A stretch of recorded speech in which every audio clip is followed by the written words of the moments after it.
Yes, good morning to all. So this is K. Radullah, Faculty of General Science and Technology. Okay, right. So మనందరికి బాగా తెలుసు మాకు అనేక competitive exams ఉన్నాయి. అందులో యూపీఎస్సీ దగ్గర నుంచి మొదలుకొని state service examinations, group 1, group 2, sub inspectors of police, అదేవిధంగా ఇతరత్ర కాంపిటేటివ్ ఎగ్జామ్స్ ఉన్నాయి. వీటన్నిటిలో కూడా మనకు జనరల్ స్టడీస్ అనేది కామన్గా ఉంటుంది, అవునా? ఈ జనరల్ స్టడీస్లో జనరల్ సైన్స్ అనేటువంటి పార్ట్ ఉంటుంది. ఈ జనరల్ సైన్స్లో ఫిజిక్స్, కెమిస్ట్రీ, అదేవిధంగా బయాలజీ ఉంటుంది. వీటితో పాటుగా సైన్స్ అండ్ టెక్నాలజీ ఉంటుంది, అవునా? వీటన్నిటిలో కూడా మనకు జనరల్ సైన్స్ అనేది కామన్గా ఉంది. ఇందులో పర్టికులర్గా బయాలజీ పార్ట్ తీసుకున్నాం అనుకోండి. ఆ బయాలజీ పార్ట్ అనేది కూడా చాలా ఇంపార్టెంట్ రోల్ని ప్లే చేస్తుంది. మనకు ఫిజిక్స్, కెమిస్ట్రీ ఏ విధంగా అయితే ఉంటుందో అదేవిధంగా బయాలజీ కూడా ఇంపార్టెంట్. చాలా వరకు వీటన్నిటితో కంపేర్ చేసుకుంటే బయాలజీ, ఫస్ట్ ఆఫ్ ఆల్ మనకు బయాలజీ బ్యాక్గ్రౌండ్ నుంచి ఎంతమంది ఉన్నారంటే ఒక్కసారి బయో బ్యాక్గ్రౌండ్ నుంచి ఉన్నారా మీలో ఎవరైనా? త్వరలో రైట్ చేసి నేను క్వశ్చన్లు ఏమి అడగను. ఓకే, ఎవరు లేరా? ఎవరు లేరు. ఓకే, సరే. చాలా వరకు ఈ నాన్ బయో బ్యాక్గ్రౌండ్ అయితే ఎవరైతే ఉంటారో స్టూడెంట్స్, ఆస్పిరెంట్స్, వీళ్ళు బయాలజీ అంటేనే కొంచెం ఇబ్బందికరంగా ఫీల్ అవుతుంటారు. ఎందుకు అంటే బయాలజీ అంటే బయాలజీ టర్మినాలజీ అన్ని కూడా గ్రీక్ అండ్ లాటిన్ ఉంటాయని నంబర్ ఆఫ్ ఎగ్జాంపుల్స్ వస్తాయి, అవునా? ఆ టర్మినాలజీ కొత్తగా ఉంటాయి. వాటన్నిటి గుర్తుపెట్టుకోవడం చాలా కష్టము. ఎలా గుర్తుంటాయి అవి? మనం ఏదైనా హిస్టరీ అనుకోండి, ఒక స్టోరీ మాదిరిగా వింటుంటాం. పాలిటీ అంటే మనం డైలీ న్యూస్లో చూస్తుంటాం. సో అదేవిధంగా మనకు ఎకనామిక్స్ సంబంధించి, ఇలా బయాలజీకి సంబంధించి కూడా మనకు ఉన్నటువంటి టర్మినాలజీ అనేది కొత్తగా అనిపిస్తూ ఉంటుంది. ఆ టర్మినాలజీ కొత్తగా ఉండడమే కాకుండా ఇన్ఫర్మేషన్ చాలా ఎక్కువగా ఉంటుంది, వాస్ట్గా ఉంటుంది. అందుకని చాలామంది ఏం చేస్తారంటే బయాలజీ అంటేనే ఈ సైంటిఫిక్ నేమ్స్ గుర్తుపెట్టుకోవడము, అవునా? సో ఈ టర్మినాలజీస్ గుర్తుపెట్టుకోవడము అని ఫీల్ అవుతూ కొంచెం నెగ్లెక్ట్ చేస్తారు. అలా నెగ్లెక్ట్ చేయడం వల్ల ఏమవుతుందంటే వచ్చే మార్క్స్ కూడా చాలా పోతాయి. కానీ అలా బయాలజీ గురించి భయపడాల్సినటువంటి అవసరమే లేదు. ఎందుకంటే బయాలజీ అనేది మన డైలీ లైఫ్లో జరిగేటువంటి యాక్టివిటీస్. జీవుల గురించి అధ్యయనం చేస్తున్నాం అంటే మన శరీరం గురించి మనం తెలుసుకుంటున్నాం. మన డైలీ యాక్టివిటీస్ ఏవైతే జరుగుతున్నాయో అవే యాక్టివిటీస్ గురించి ఒక సిస్టమేటిక్గా, సైంటిఫికల్గా మనం తెలుసుకుంటున్నాం కదా. సో అదేవిధంగా మన చుట్టుపక్కల ఉన్నటువంటి జీవుల గురించి అధ్యయనం చేస్తున్నాం. అంటే ఈ బయాలజీ పైన మనం కొంచెం ఫోకస్ చేసి మన డైలీ లైఫ్లో జరిగేటువంటి యాక్టివిటీస్ని ఒక లైవ్గా, ఇంట్రెస్ట్గా మనం తెలుసుకోగలిగితే మాత్రం బయాలజీలో మ్యాక్సిమం స్కోర్ చేయొచ్చండి. సపోజ్ ఒక 10 క్వశ్చన్స్ యావరేజ్గా వచ్చాయనుకోండి ఏదైనా ఎగ్జామ్లో, 10 క్వశ్చన్స్లో కనీసం అంటే మనకు తెలిసిన విషయాల నుంచి 6 to 7 క్వశ్చన్స్ ఉంటాయి. కొంచెం సబ్జెక్ట్ పైన ఫోకస్ చేస్తే మిగిలినటువంటి కూడా అంటే 100% ఆన్సర్ చేయగలం. కాకపోతే మనం అంత డెప్త్గా వెళ్ళాల్సినటువంటి అవసరం లేదు. బయాలజీలో మనం డాక్టర్లు కావాల్సిన అవసరం లేదు, సైంటిస్టులు కావాల్సినటువంటి అవసరం లేదు. సో ఉన్నటువంటి అంశాలని సిస్టమేటిక్ మనం ఆల్రెడీ 8th, 9th, 10th క్లాస్లో చదివేశాం. 6th నుంచి చదువుతూనే ఉన్నాం సైన్స్ కదా. అందులో 8th, 9th, 10th క్లాస్లో బయో పార్ట్ చదివినాం. మన మానవ శరీరం గురించి తెలుసుకున్నాం, మొక్కల గురించి తెలుసుకున్నాం. సో ఇప్పటికి కూడా మన కాంపిటేటివ్ ఎగ్జామ్స్లో ఈ బయాలజీ గురించి క్వశ్చన్స్ కూడా బాగానే వస్తున్నాయి, ఎక్కువ ఇంపార్టెన్స్ ఉంది. ఇక స్టేట్ సర్వీస్ ఎగ్జామ్స్లో అయితే చెప్పాల్సినటువంటి అవసరం లేదు. యావరేజ్గా ఒక 25 క్వశ్చన్స్ మన సైన్స్ పార్ట్ నుంచి వస్తాయి, సైన్స్ అండ్ టెక్నాలజీ నుంచి 25 క్వశ్చన్స్ వస్తాయి అంటే గ్రూప్స్ ఎగ్జామ్లో. అందులో కనీసం 10 నుంచి 12 క్వశ్చన్లు బయాలజీ నుంచి ఉంటాయి. ఇక సబ్ ఇన్స్పెక్టర్స్ ఎగ్జామ్ తీసుకున్నాం అనుకోండి, దాదాపుగా 40 క్వశ్చన్స్ వరకు మనకు జనరల్ సైన్స్ నుంచి ఉంటాయి. అందులో ఒక 18 to 20 క్వశ్చన్స్ బయో పార్ట్ నుంచి ఉంటాయి. అదేవిధంగా యూపీఎస్సీ ఎగ్జామ్ తీసుకున్నాం అనుకోండి, యూపీఎస్సీ మొత్తం సైన్స్ అండ్ టెక్నాలజీ పార్ట్లో అయితే ఒక 15 క్వశ్చన్స్ వరకు వస్తే అందులో బయో రిలేటెడ్గా అంటే బయోటెక్నాలజీ రిలేటెడ్గా, సైన్స్ రిలేటెడ్గా అయితే 8 నుంచి 9 క్వశ్చన్ల వరకు ఉంటాయి. అంటే ఎక్కడ పోయినా కూడా మనకు బయాలజీ అనేది ఒక మేజర్ రోల్ అనేది ప్లే చేస్తాం. సో అటువంటి బయాలజీ గురించి మనం కాస్త ఇష్టపూర్వకంగా చదువుకుంటూ సో కొంత ఫోకస్ చేయగలిగితే మ్యాక్సిమం స్కోర్ అయితే చేయగలం, అవునా? సరే, ఫస్ట్ ఆఫ్ ఆల్ మనకు ఓవరాల్గా అన్ని కాంపిటేటివ్ ఎగ్జామ్స్లో మనం బయాలజీ చదువుకోవాలంటే బయాలజీ సంబంధించినటువంటి ఒక ప్రిస్క్రైబ్డ్ సిలబస్ అనేది ఉంది. సో అందులో ఏ టాపిక్స్ పైన మనం ఎక్కువగా ఫోకస్ చేయాలా, అంటే ఏ ఏరియాస్ నుంచి మనం క్వశ్చన్స్ అనేవి ఎక్కువగా వస్తుంటాయి అనేటువంటి అంశాలపైన ఫోకస్ చేసుకుంటూ ఈ బయాలజీ పైన కాస్త పట్టు సాధించామనుకోండి మ్యాక్సిమం స్కోర్ చేయవచ్చు, అవునా? ఫస్ట్ ఆఫ్ ఆల్ ఇప్పుడు మనం బయాలజీలో సిలబస్ ఏముందో ఒకసారి చూద్దాం. ఓవరాల్గా సిలబస్ తీసుకున్న తర్వాత దాని తర్వాత మళ్ళీ నెక్స్ట్ మనం టాపిక్లోకి వెళ్దాం. చూడండి, ఇంగ్లీష్లో ఉందని భయపడద్దు, రాస్తున్నాం. ఓకే, సో బయాలజీ ఇంట్రడక్షన్, పరిచయం చెప్పుకుంటాం. ఫస్ట్ ఇంట్రడక్షన్ పార్ట్లో ఏం తెలుసుకుంటామంటే మనం బయాలజీ ఇంట్రడక్షన్, దీన్నే పరిచయం అని అంటున్నాం. సో ఇందులో ఫస్ట్ ఆఫ్ ఆల్ మనకు జీవశాస్త్రం అంటే ఏంటి, బయాలజీ అంటే ఏంటి, జీవం యొక్క ఆవిర్భావం అనేది ఏ విధంగా జరిగింది, జీవం ఏ విధంగా పుట్టింది, దాంతోపాటుగా ఈ బయాలజీలో అనేకమైనటువంటి శాఖలు ఉంటాయి, బ్రాంచెస్ ఉంటాయి మనకి. ఈ బ్రాంచెస్ ఇంపార్టెంట్ ఎందుకు అంటే కనీసం అంటే ఒక క్వశ్చన్ ఎక్స్పెక్ట్ చేయొచ్చు, మినిమం ఒక క్వశ్చన్, మ్యాక్సిమం ఒక్కొక్కసారి 2-3 క్వశ్చన్లు కూడా ఇస్తుంటాడు. సో మనకు డైరెక్ట్గా ఆ శాఖ గురించి అడుగుతాడు, లేదు అంటే మ్యాచ్ ద ఫాలోయింగ్ అంటాడు, జతపరచండి అని అంటాడు. సో కాబట్టి మనం ఈ బయాలజీకి సంబంధించినటువంటి శాఖల బ్రాంచెస్ అనేవి ఉంటాయి. ఫర్ ఎగ్జాంపుల్ బాటనీ అంటాం, మొక్కల గురించి అధ్యయనం చేయడం, జువాలజీ జంతువుల గురించి అధ్యయనం చేయడం, బయాలజీ అంటే జీవుల గురించి అధ్యయనం చేయడం. వీటితో పాటుగా మనకు మన శరీరం తీసుకున్నాం అనుకోండి, ట్రైకాలజీ వెంట్రుకల గురించి అధ్యయనం చేయడం, అదేవిధంగా కంటి గురించి అధ్యయనం చేయడాన్ని ఆప్థాల్మాలజీ అంటారు, చర్మం గురించి అధ్యయనం డెర్మటాలజీ, గుండె గురించి అధ్యయనాన్ని కార్డియాలజీ అంటారు, ఊపిరితిత్తుల గురించి పల్మనాలజీ అంటారు, మెదడు గురించి ఫ్రీనాలజీ అంటారు. ఏమంటారు? ఫ్రీనాలజీ. న్యూరాలజీ అనేది నాడీ వ్యవస్థ గురించి అధ్యయనం చేయడం, అర్థమైందా? కండరాల గురించి అధ్యయనం మయాలజీ అంటారు, ఎముకల గురించి ఆస్టియాలజీ, రక్తం గురించి హెమటాలజీ, అవునా? అందం గురించి అందం కలోలజీ అంటారు. ఏమంటారు? కలోలజీ అని అంటారు, అవునా? సో ఈ విధంగా మనకు అనేక రకాల శాఖలు అనేవి ఉంటాయి, అవునా? ఆ శాఖల గురించి మనము తెలుసుకోవాలి. దాదాపుగా మనం ఒక 100 నుంచి 150-200 శాఖలు వస్తూ ఉంటాయి. ప్రతిదానికి ఒక లింక్ అనేది ఉంటుంది. సో వాటి గురించి తెలుసుకుంటే మనకు ఒక క్వశ్చన్ ఎక్స్పెక్ట్ చేయొచ్చు. మినిమం అయితే ఒకటి గ్యారంటీ, మ్యాక్సిమం 2-3 కూడా రావచ్చు. కానీ ఒక క్వశ్చనే కదా అని నెగ్లెక్ట్ చేసామనుకోండి, ఒక క్వశ్చన్ పోయినట్టే కదా, మార్క్ పోయినట్టే కదా. దీనికి ఒక రోజు కూర్చొని బైహార్ట్ చేయాల్సిన అవసరం లేదండి. ఒక డైలీ మనం ఒక 5-10 అనుకున్నాం అనుకోండి, ఒక 100 వచ్చినాయి అనుకోండి, ఒక 10 రోజు 10 అంటే 10 రోజులు అయిపోతుంది కదా. సో మళ్ళీ దాన్ని రివిజన్ చేసుకుంటూ పోవాలి కంటిన్యూస్గా. అలా రివిజన్ చేసుకుంటూ చదువుకుంటూ ఉంటే మనకి ఈజీ అయిపోతుంది అనమాట. సో మనం సబ్జెక్ట్ చదువుకోవడం కూడా ఎలా ఉంటుందంటే, టైం ఈజ్ సో ప్రెషియస్ అంటున్నాం కదా, ఆ టైంలో మనం టీ తాగినంతసేపులో మనం కనీసం అంటే ఒక 10-20 క్వశ్చన్లు నేర్చుకోవచ్చు. అంటే జనరల్గా మనం కన్స్ట్రక్టివ్గా గ్రో చేసుకుంటే మనం టీ తాగుతుంటాం, సింపుల్గా టీ గురించి మాట్లాడుకున్నాం, టీలో ఎంత సబ్జెక్ట్ ఉందో తీస్తాం. టీ తెలుసు కదండి. టీ తాగాలంటే మనం టీ చేయాలంటే ఏమేమి కావాలండి? టీ కానీ కాఫీ కానీ ఇంగ్రీడియంట్స్ కావాలి కదా దానికి. టీలో ఏమేమి కావాలా? పాలు కావాలా, టీ పౌడర్ కావాలా, చక్కెర కావాలా, అవునా? వాటర్ కూడా వేస్తామా? లేదా చిక్కటి టీ తాగుదాం అనుకోండి, సో కాబట్టి లేదంటే వాటర్ కూడా వేసాము అనుకుంటాం, సరే వాటర్ కూడా వేసాము. ఇంకా ఇంగ్రీడియంట్స్ కావాలనుకుంటే మళ్ళీ స్టవ్ కావాలా, అవన్నీ ఏమవుతుంది అవసరం లేదు, గిన్నె అవన్నీ కానీ. సరే జస్ట్ మెయిన్ టీకి సంబంధించిన ఇంగ్రీడియంట్స్ తీసుకున్నాం అనుకోండి, దీంట్లో సబ్జెక్ట్ ఎంత ఉంది మనకి అది తెలుసుకోండి. పాలు తీసుకున్నాం అనుకోండి, పాల గురించి తీసుకుంటే కనీసం 10 క్వశ్చన్లు వస్తాయి. ఒకసారి గ్రూప్ 1 ప్రిలిమ్స్ ఎగ్జామ్లో క్వశ్చన్ అడిగాడండి, పాలు అనేది డాష్ అన్నాడు, మిల్క్ ఈజ్ డాష్. ఏంటి పాలు అనేది? పాలు అనేది ఒక ఎమల్షన్. క్వశ్చన్ గ్రూప్ 1 ప్రిలిమ్స్లో అడిగాడు, అది పాలు అనేది డాష్, అంతే. ఇది ఒక ఎమల్షన్. ఎమల్షన్ అంటే మనం పాలను వేడి చేసాం అనుకోండి, వేడి చేసిన చిక్కగా ఉంటుంది కదా, ఆ వేడి చేసిన తర్వాత దానిపైన నూనె మాదిరిగా ఆయిలీగా తేలుతూ ఉంటుంది, ఆయిల్ డ్రాప్లెట్స్ అనేటువంటి కంప్లీట్గా కరిగి ఉండవు. అది ఇటువంటి వాటిని ఏమంటారంటే ఎమల్షన్ అని అంటారు. కెమిస్ట్రీ వాళ్ళు అడిగితే దాని డెఫినేషన్ చెప్తారు, అవునా? సో దాన్ని ఎమల్షన్ అని అంటారు. సో బేసికల్గా పాలలో ఉన్నటువంటి చక్కెర ఏదండి? లాక్టోస్ చక్కెర. పాలలో ఉన్నటువంటి చక్కెర లాక్టోస్ చక్కెర. పాలలో ఉన్నటువంటి ఒక ప్రోటీన్ మనం చదువుకుంటాం, ఇవన్నీ కూడా పోషణ టాపిక్ చదివినప్పుడు ఇవన్నీ వస్తాయి. పాలలో ఉన్నటువంటి ప్రోటీన్ ఏది? కెసిన్ అనేటువంటి ప్రోటీన్. పాలలో చక్కెర లాక్టోస్, ప్రోటీన్ కెసిన్, కొవ్వు పదార్థం లాక్టిక్ ఆమ్లం అంటారు. పాలలో ఉన్నటువంటి విటమిన్స్ సి తప్ప అన్నీ ఉన్నాయి, ఏడీకే మరియు బి కాంప్లెక్స్ విటమిన్స్ అన్నీ ఉన్నాయి. అదేవిధంగా పాలలో ఉన్నటువంటి ఖనిజాలు మినరల్స్ ఏమున్నాయి? కాల్షియం అండ్ ఐరన్ ఉంటుంది. కాల్షియం అంటే ఐరన్ ఉంటుంది. అంటే పాలలో అన్ని రకాల పోషకాలు ఉన్నాయి, స్థూల సూక్ష్మ పోషకాలు అన్నీ ఉన్నాయి. కాబట్టి పాలను ఏమని వచ్చాను? సంపూర్ణ ఆహారం అని అంటారు. ఏమంటారు? సంపూర్ణ ఆహారం. ఇక పాలలో ఒక బ్యాక్టీరియా ఉంటుంది, ఏంటది? పాలలోని బ్యాక్టీరియా లాక్టోబాసిల్లస్. ఏమంటారు? లాక్టోబాసిల్లస్. మనం పాలు పెండిన వెంటనే వేడి చేయకుండా అలా పెట్టేసాం అనుకోండి, కొంతసేపు తర్వాత ఏమవుతుందండి?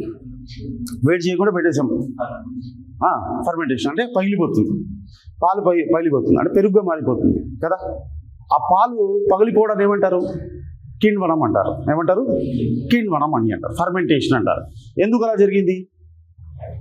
పాలలో ఉన్నటువంటి లాక్టోస్ చక్కెర ఉంది కదా, ఇది లాక్టిక్ ఆమ్లంగా మారింది. ఎవరు మార్చారు? Lactobacillus bacteria. ఎవరు మార్చారు? లాక్టోబాసిల్లస్ బ్యాక్టీరియా ఈ లాక్టోస్ చక్కెరను ఆహారంగా తీసుకుంటుంది. అది పూర్తిగా జీర్ణం చేసుకోకుండా లాక్టిక్ ఆమ్లంగా మార్చేస్తుంది. అవునా? సో ఆ లాక్టిక్ ఆమ్లం ఎప్పుడైతే ఏర్పడుతుందో పాలు విరిగిపోతుంది. దాన్ని పెరుగు అంటున్నాం, పెరుగుగా మారిపోతుంది. ఈ ప్రక్రియ మొత్తాన్ని ఏమంటున్నాం? కీండవనం అంటారు. ఏమంటారు? కీండవనం, ఫర్మెంటేషన్ అంటారు. ఎవరు మనం ఏం మార్చలేదండి, సహజంగా జరుగుతుంది, న్యాచురల్గా జరుగుతుంది కదా.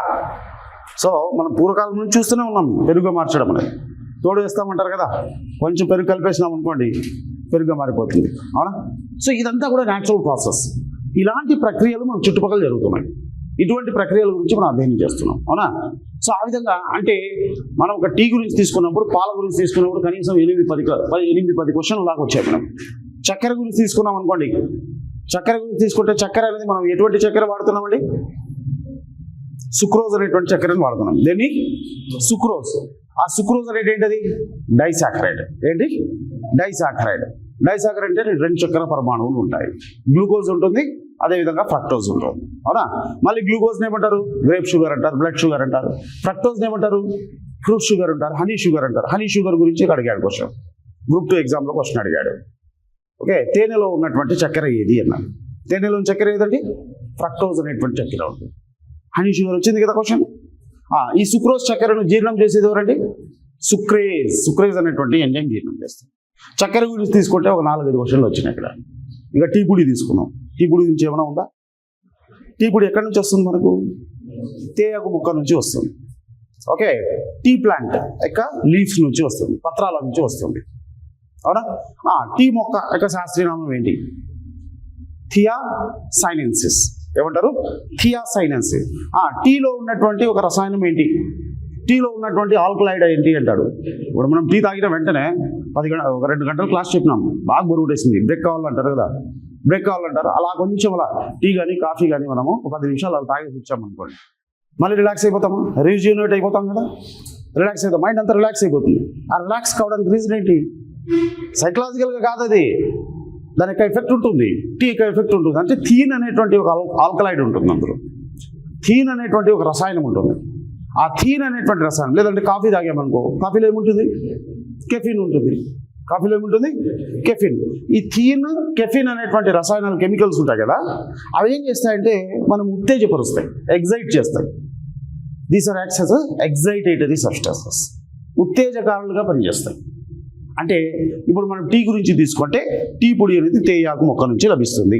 తేయాకు మొక్క యొక్క శాస్త్రనామం ఏంటి? థియాసైనెన్సిస్. అందులో ఉన్నటువంటి కెమికల్ రసాయనం ఏంటి? థీన్ అనేటువంటి రసాయనం. అవునా? చిన్న వచ్చినాయండి, ఒక 10-12 అక్కడ తీసుకుంటే ఇక్కడ ఒక 4-5 క్వశ్చన్లు, 17, ఇది ఒక 3 అనుకోండి, 20 క్వశ్చన్లు వచ్చేసినట్టే కదా. ఇంకా నీళ్ళ గురించి కూడా మాట్లాడుతున్నాం. వాటర్, నీళ్ళని ఏమంటారు? నీళ్ళని ఏమంటారు? విశ్వద్రావిణి అంటాం కదా, యూనివర్సల్ సాల్వెంట్. నీళ్లు లేకుండా ఏదైనా పని జరుగుతుందా? ఈవెన్ మన శరీరంలో తీసుకున్న ఆహారం కూడా జీర్ణం కాదు. 2 ముద్దలు తీసుకున్న వెంటనే నీళ్లు తాగాల, లేదంటే ఇరుక్కోబోతుంది కదా. లేదా మనం ఆహారం తీసుకున్న తర్వాత జీర్ణం కావాలి, జీర్ణం కావాలంటే నీరు అనేది అవసరం కదా. అంటే విశ్వద్రావిణి, అన్ని రకాల రసాయన చర్యలు నీటిలో జరుగుతున్నాయి. చాలా వరకు 90% నీళ్లను విశ్వద్రావిణి అని అంటారు. దాని ఫార్ములా ఏంటి? H2O అని అంటారు. అర్థమైందా? సో ఏమేమి పరమాణువులు ఉన్నాయి? Hydrogen, oxygen. ఇలా చెప్పుకుంటూ పోతే ప్రతి విషయంలో కూడా మనకు సబ్జెక్ట్ ఉంటుంది, ప్రతి అంశంలో కూడా సబ్జెక్ట్ ఉండదు. అవునా? సో కాబట్టి మనం కాంపిటేటివ్ ఎగ్జామ్స్కి ప్రిపేర్ అవుతున్నాం కాబట్టి ప్రిపేర్ అయ్యేటువంటి వాళ్ళు ఎలా ఉండాలంటే ఆలోచన జస్ట్ కేవలం బుకిష్ నాలెడ్జ్ ఉండకూడదు. బుక్ ఉంది మన దగ్గర, రెఫరెన్స్ బుక్లు ఉన్నాయి, మన క్లాస్లో కొంత నాలెడ్జ్ నేర్చుకున్నాము. ఆ నేర్చుకున్న దాన్ని మన బుక్లో ఉన్నదాన్ని ఇంప్లాయ్ చేసుకుంటూ మన చుట్టుపక్కల ఏం జరుగుతుంది, చుట్టుపక్కల అంశాలన్నింటినీ కూడా అబ్జర్వ్ చేస్తూ వెళ్ళాలి. ఓకే, సో కోచింగ్ తీసుకున్న వానికి తీసుకోకున్న వానికి డిఫరెన్స్ అదే. అర్థమవుతుందా? మనం ఒక సైంటిఫికల్ వేలో చదవాలా. ఎలా సైంటిఫికల్ వేలో చదువుతున్నాము? కేవలం బైహార్ట్ చేసుకొని బుకిష్ నాలెడ్జ్గా వెళ్ళిపోయినాం అనుకోండి, ఏమవుతుంది? లాస్ట్లో ఎగ్జామ్ రాసేసిన తర్వాత 10 మార్కులతో పోయింది సార్, 2 మార్కులతో పోయింది, 5 మార్కులతో పోయింది, 20 మార్కులతో పోయింది. నేను దీనిపైన ఫోకస్ చేయలేకపోయినా, దానిపైన ఫోకస్ చేయలేకున్నాం. అంటే బ్రాడ్ నాలెడ్జ్ని సంపాదించుకోవాలి. అవునా? మనం ఎలా అయితే చదువుతున్నటువంటి వాళ్ళు మనమే క్వశ్చన్ చేసుకుంటూ వెళ్ళాలి. సో ఎక్కడ డౌట్ వచ్చినా కూడా ఇమ్మీడియట్గా దానికి ఆన్సర్ తెలుసుకోవాలి. హెసిటేట్ చేయాల్సిన అవసరం లేదు. చిన్న సిల్లీ క్వశ్చన్ అయినా పర్వాలేదు, సిల్లీ క్వశ్చన్ అనుకోకూడదు. సబ్జెక్ట్ రిలేటెడ్ ఉందా, డౌట్ వచ్చిందా, ఇమ్మీడియట్ క్లారిఫై చేసుకోవాలి. చేసుకున్నామా అలా ముందుకు వెళ్తున్నాం అనుకోండి, ఖచ్చితంగా ఈజీగా సబ్జెక్ట్లో మనం గ్రూప్ సాధించాం. సో కాబట్టి పర్టికులర్గా మన సబ్జెక్ట్ వచ్చిన తర్వాత బయాలజీ అనేది కూడా మిగిలిన సబ్జెక్టుల మాదిరిగానే ఇది కూడా మోస్ట్ ఇంపార్టెంట్ సబ్జెక్టు. అదేవిధంగా మనం దీంట్లో కొంచెం ఫోకస్ చేసి ఒక స్ట్రాటజికల్గా చదవగలిగితే మాత్రం మ్యాక్సిమం స్కోర్ చేయవచ్చు. ఈవెన్ టెక్నాలజీ పార్ట్ కూడా. ఓకేనా, రైట్. సరే, ప్రస్తుతానికి మనం బయాలజీ గురించి చూద్దాం. ఈ ఇంట్రడక్షన్ పార్ట్లో మన బయాలజీ ఏంటి, వాటి యొక్క శాఖలు ఏమున్నాయి, బ్రాంచెస్ ఏమున్నాయి, జీవం యొక్క ఆవిర్భావం అనేది ఏ విధంగా జరిగింది అనేటువంటి విషయాలన్నీ కూడా మనం ఇక్కడ ఇంట్రడక్షన్ పార్ట్లో చదువుకుంటాం. ఆ తర్వాత క్లాసిఫికేషన్ ఆఫ్ లివింగ్ వరల్డ్ అని అంటున్నాం. క్లాసిఫికేషన్ ఆఫ్ లివింగ్ వరల్డ్ అంటే జీవుల వర్గీకరణ లేదా జీవ సామ్రాజ్య వర్గీకరణ అని అంటున్నాం. అసలు ఫస్ట్ జీవులు డిఫరెన్స్ కనుక్కుంటామా. జీవులు అంటే జీవక్రియలు జరిపేటివి అని అంటున్నాం. జీవుల్లో మనకు మొక్కలు ఉన్నాయి, జంతువులు ఉన్నాయి, సూక్ష్మ జీవులు ఉన్నాయి. ఇటువంటి అనేక రకాల జీవులు ఉన్నాయి, కొన్ని లక్షల జాతులు ఉన్నాయి. వీటన్నిటిని కూడా మనం ఏ విధంగా వర్గీకరించాం. వర్గీకరణ అంటే ఏంటి, గ్రూపులుగా చేయడం, సమూహాలుగా చేయడం, వాటిని వర్గీకరించాలి. మొత్తం జీవరాశులని మనకు చాలామంది సైంటిస్టులు 2 రాజ్యాలుగా, 3 రాజ్యాలుగా, 5 రాజ్యాలుగా ఇలా చేసుకుంటూ పోయారు. ఇప్పుడు మనం ఇందులో 5 రాజ్యాల వర్గీకరణ అనేది ఒకటి వస్తుంది. ఆ 5 రాజ్యాల వర్గీకరణ గురించి మనం డీటెయిల్గా చదువుతాం. సో అందులో మొనిరా, ప్రొటిస్టా, ప్లాంటే, ఫంగి, అనిమేలియా ఇవి వస్తాయి. సో వీటి గురించి మనం ఇక్కడ డిస్కస్ చేద్దాం. అదేవిధంగా తర్వాత జువాలజీ అంటున్నాం. జువాలజీ అంటే ఏంటి, జంతు శాస్త్రం. సో మనకు మేజర్గా తీసుకుంటే ఇక్కడ జీవుల్లో మొక్కలు, జంతువులు అనేవి ఉంటాయి. సో అందులో దాని గురించి మనం చదువుతున్నాం. ఇక్కడ జువాలజీలో జంతు శాస్త్రంలో చూడండి, క్లాసిఫికేషన్ ఆఫ్ అనిమల్స్ అంటున్నాం. జంతువుల యొక్క వర్గీకరణ, ఇక్కడ జీవుల వర్గీకరణ అంటే మొత్తం జీవరాశులు, అందులో సూక్ష్మజీవులు వచ్చేస్తాయి, మొక్కలు వచ్చేస్తాయి, జంతువులు వచ్చేస్తాయి, ఫంగస్, శిలీంధ్రాలు అనేవి చాలా రకాల జీవులు వస్తాయి. ఆ తర్వాత ఇక్కడ జంతు శాస్త్రంలో మనం కేవలం జంతువుల గురించి చదువుకుంటాం. ఈ జంతు శాస్త్రంలో జంతువుల యొక్క వర్గీకరణ ఉంది, క్లాసిఫికేషన్ ఆఫ్ అనిమల్స్ అని అంటున్నాం. జంతువులను ఏ విధంగా వర్గీకరించారు, వెన్నెముక అనేది ఉంటుంది. ఆ వెన్నెముక ఆధారంగా వెన్నెముక లేనటువంటి జంతువులు, వెన్నెముక ఉన్నటువంటి జంతువులు, నాన్ కార్డేటా, కార్డేటా అని అంటారు. తర్వాత నాన్ కార్డేటాలో అనేక వర్గాలు ఉంటాయి. Protozoa, Porifera, Coelenterata, Platyhelminthes, Nemathelminthes, Annelida, Arthropoda, Mollusca, Echinodermata. So ఇవి నాన్ కార్డేటాలో వచ్చేది. ఇక కార్డేటా అంటున్నాం. కార్డేటా అంటే ఏంటి, వెన్నెముక కలిగి ఉన్నటువంటి. సో అందులో కూడా మళ్ళీ వర్గాలు వస్తాయి, తర్వాత తరగతులు వస్తాయి. అందులో మేజర్గా మనం తరగతుల గురించి చదువుకుంటాం, ఎందుకంటే కాంపిటేటివ్ ఎగ్జామ్స్ కావాలి. సో ఇందులో చేపలు, పైసస్, అది ఒక తరగతి. ఉభయచరాలు అంటున్నాం, ఆంఫీబియన్స్, సరీసృపాలు, ప్రాకేటువంటి జంతువులు, రెప్టైల్స్, పక్షులు, బర్డ్స్, మ్యామెల్స్, క్షీరదాలు. సో ఈ విధంగా 5 తరగతుల గురించి చదువుకుంటాం. ఆ తర్వాత అనిమల్ ఫిజియాలజీ అని అంటున్నాం. అనిమల్ ఫిజియాలజీ అంటే ఇక్కడ జంతు శరీర ధర్మశాస్త్రం.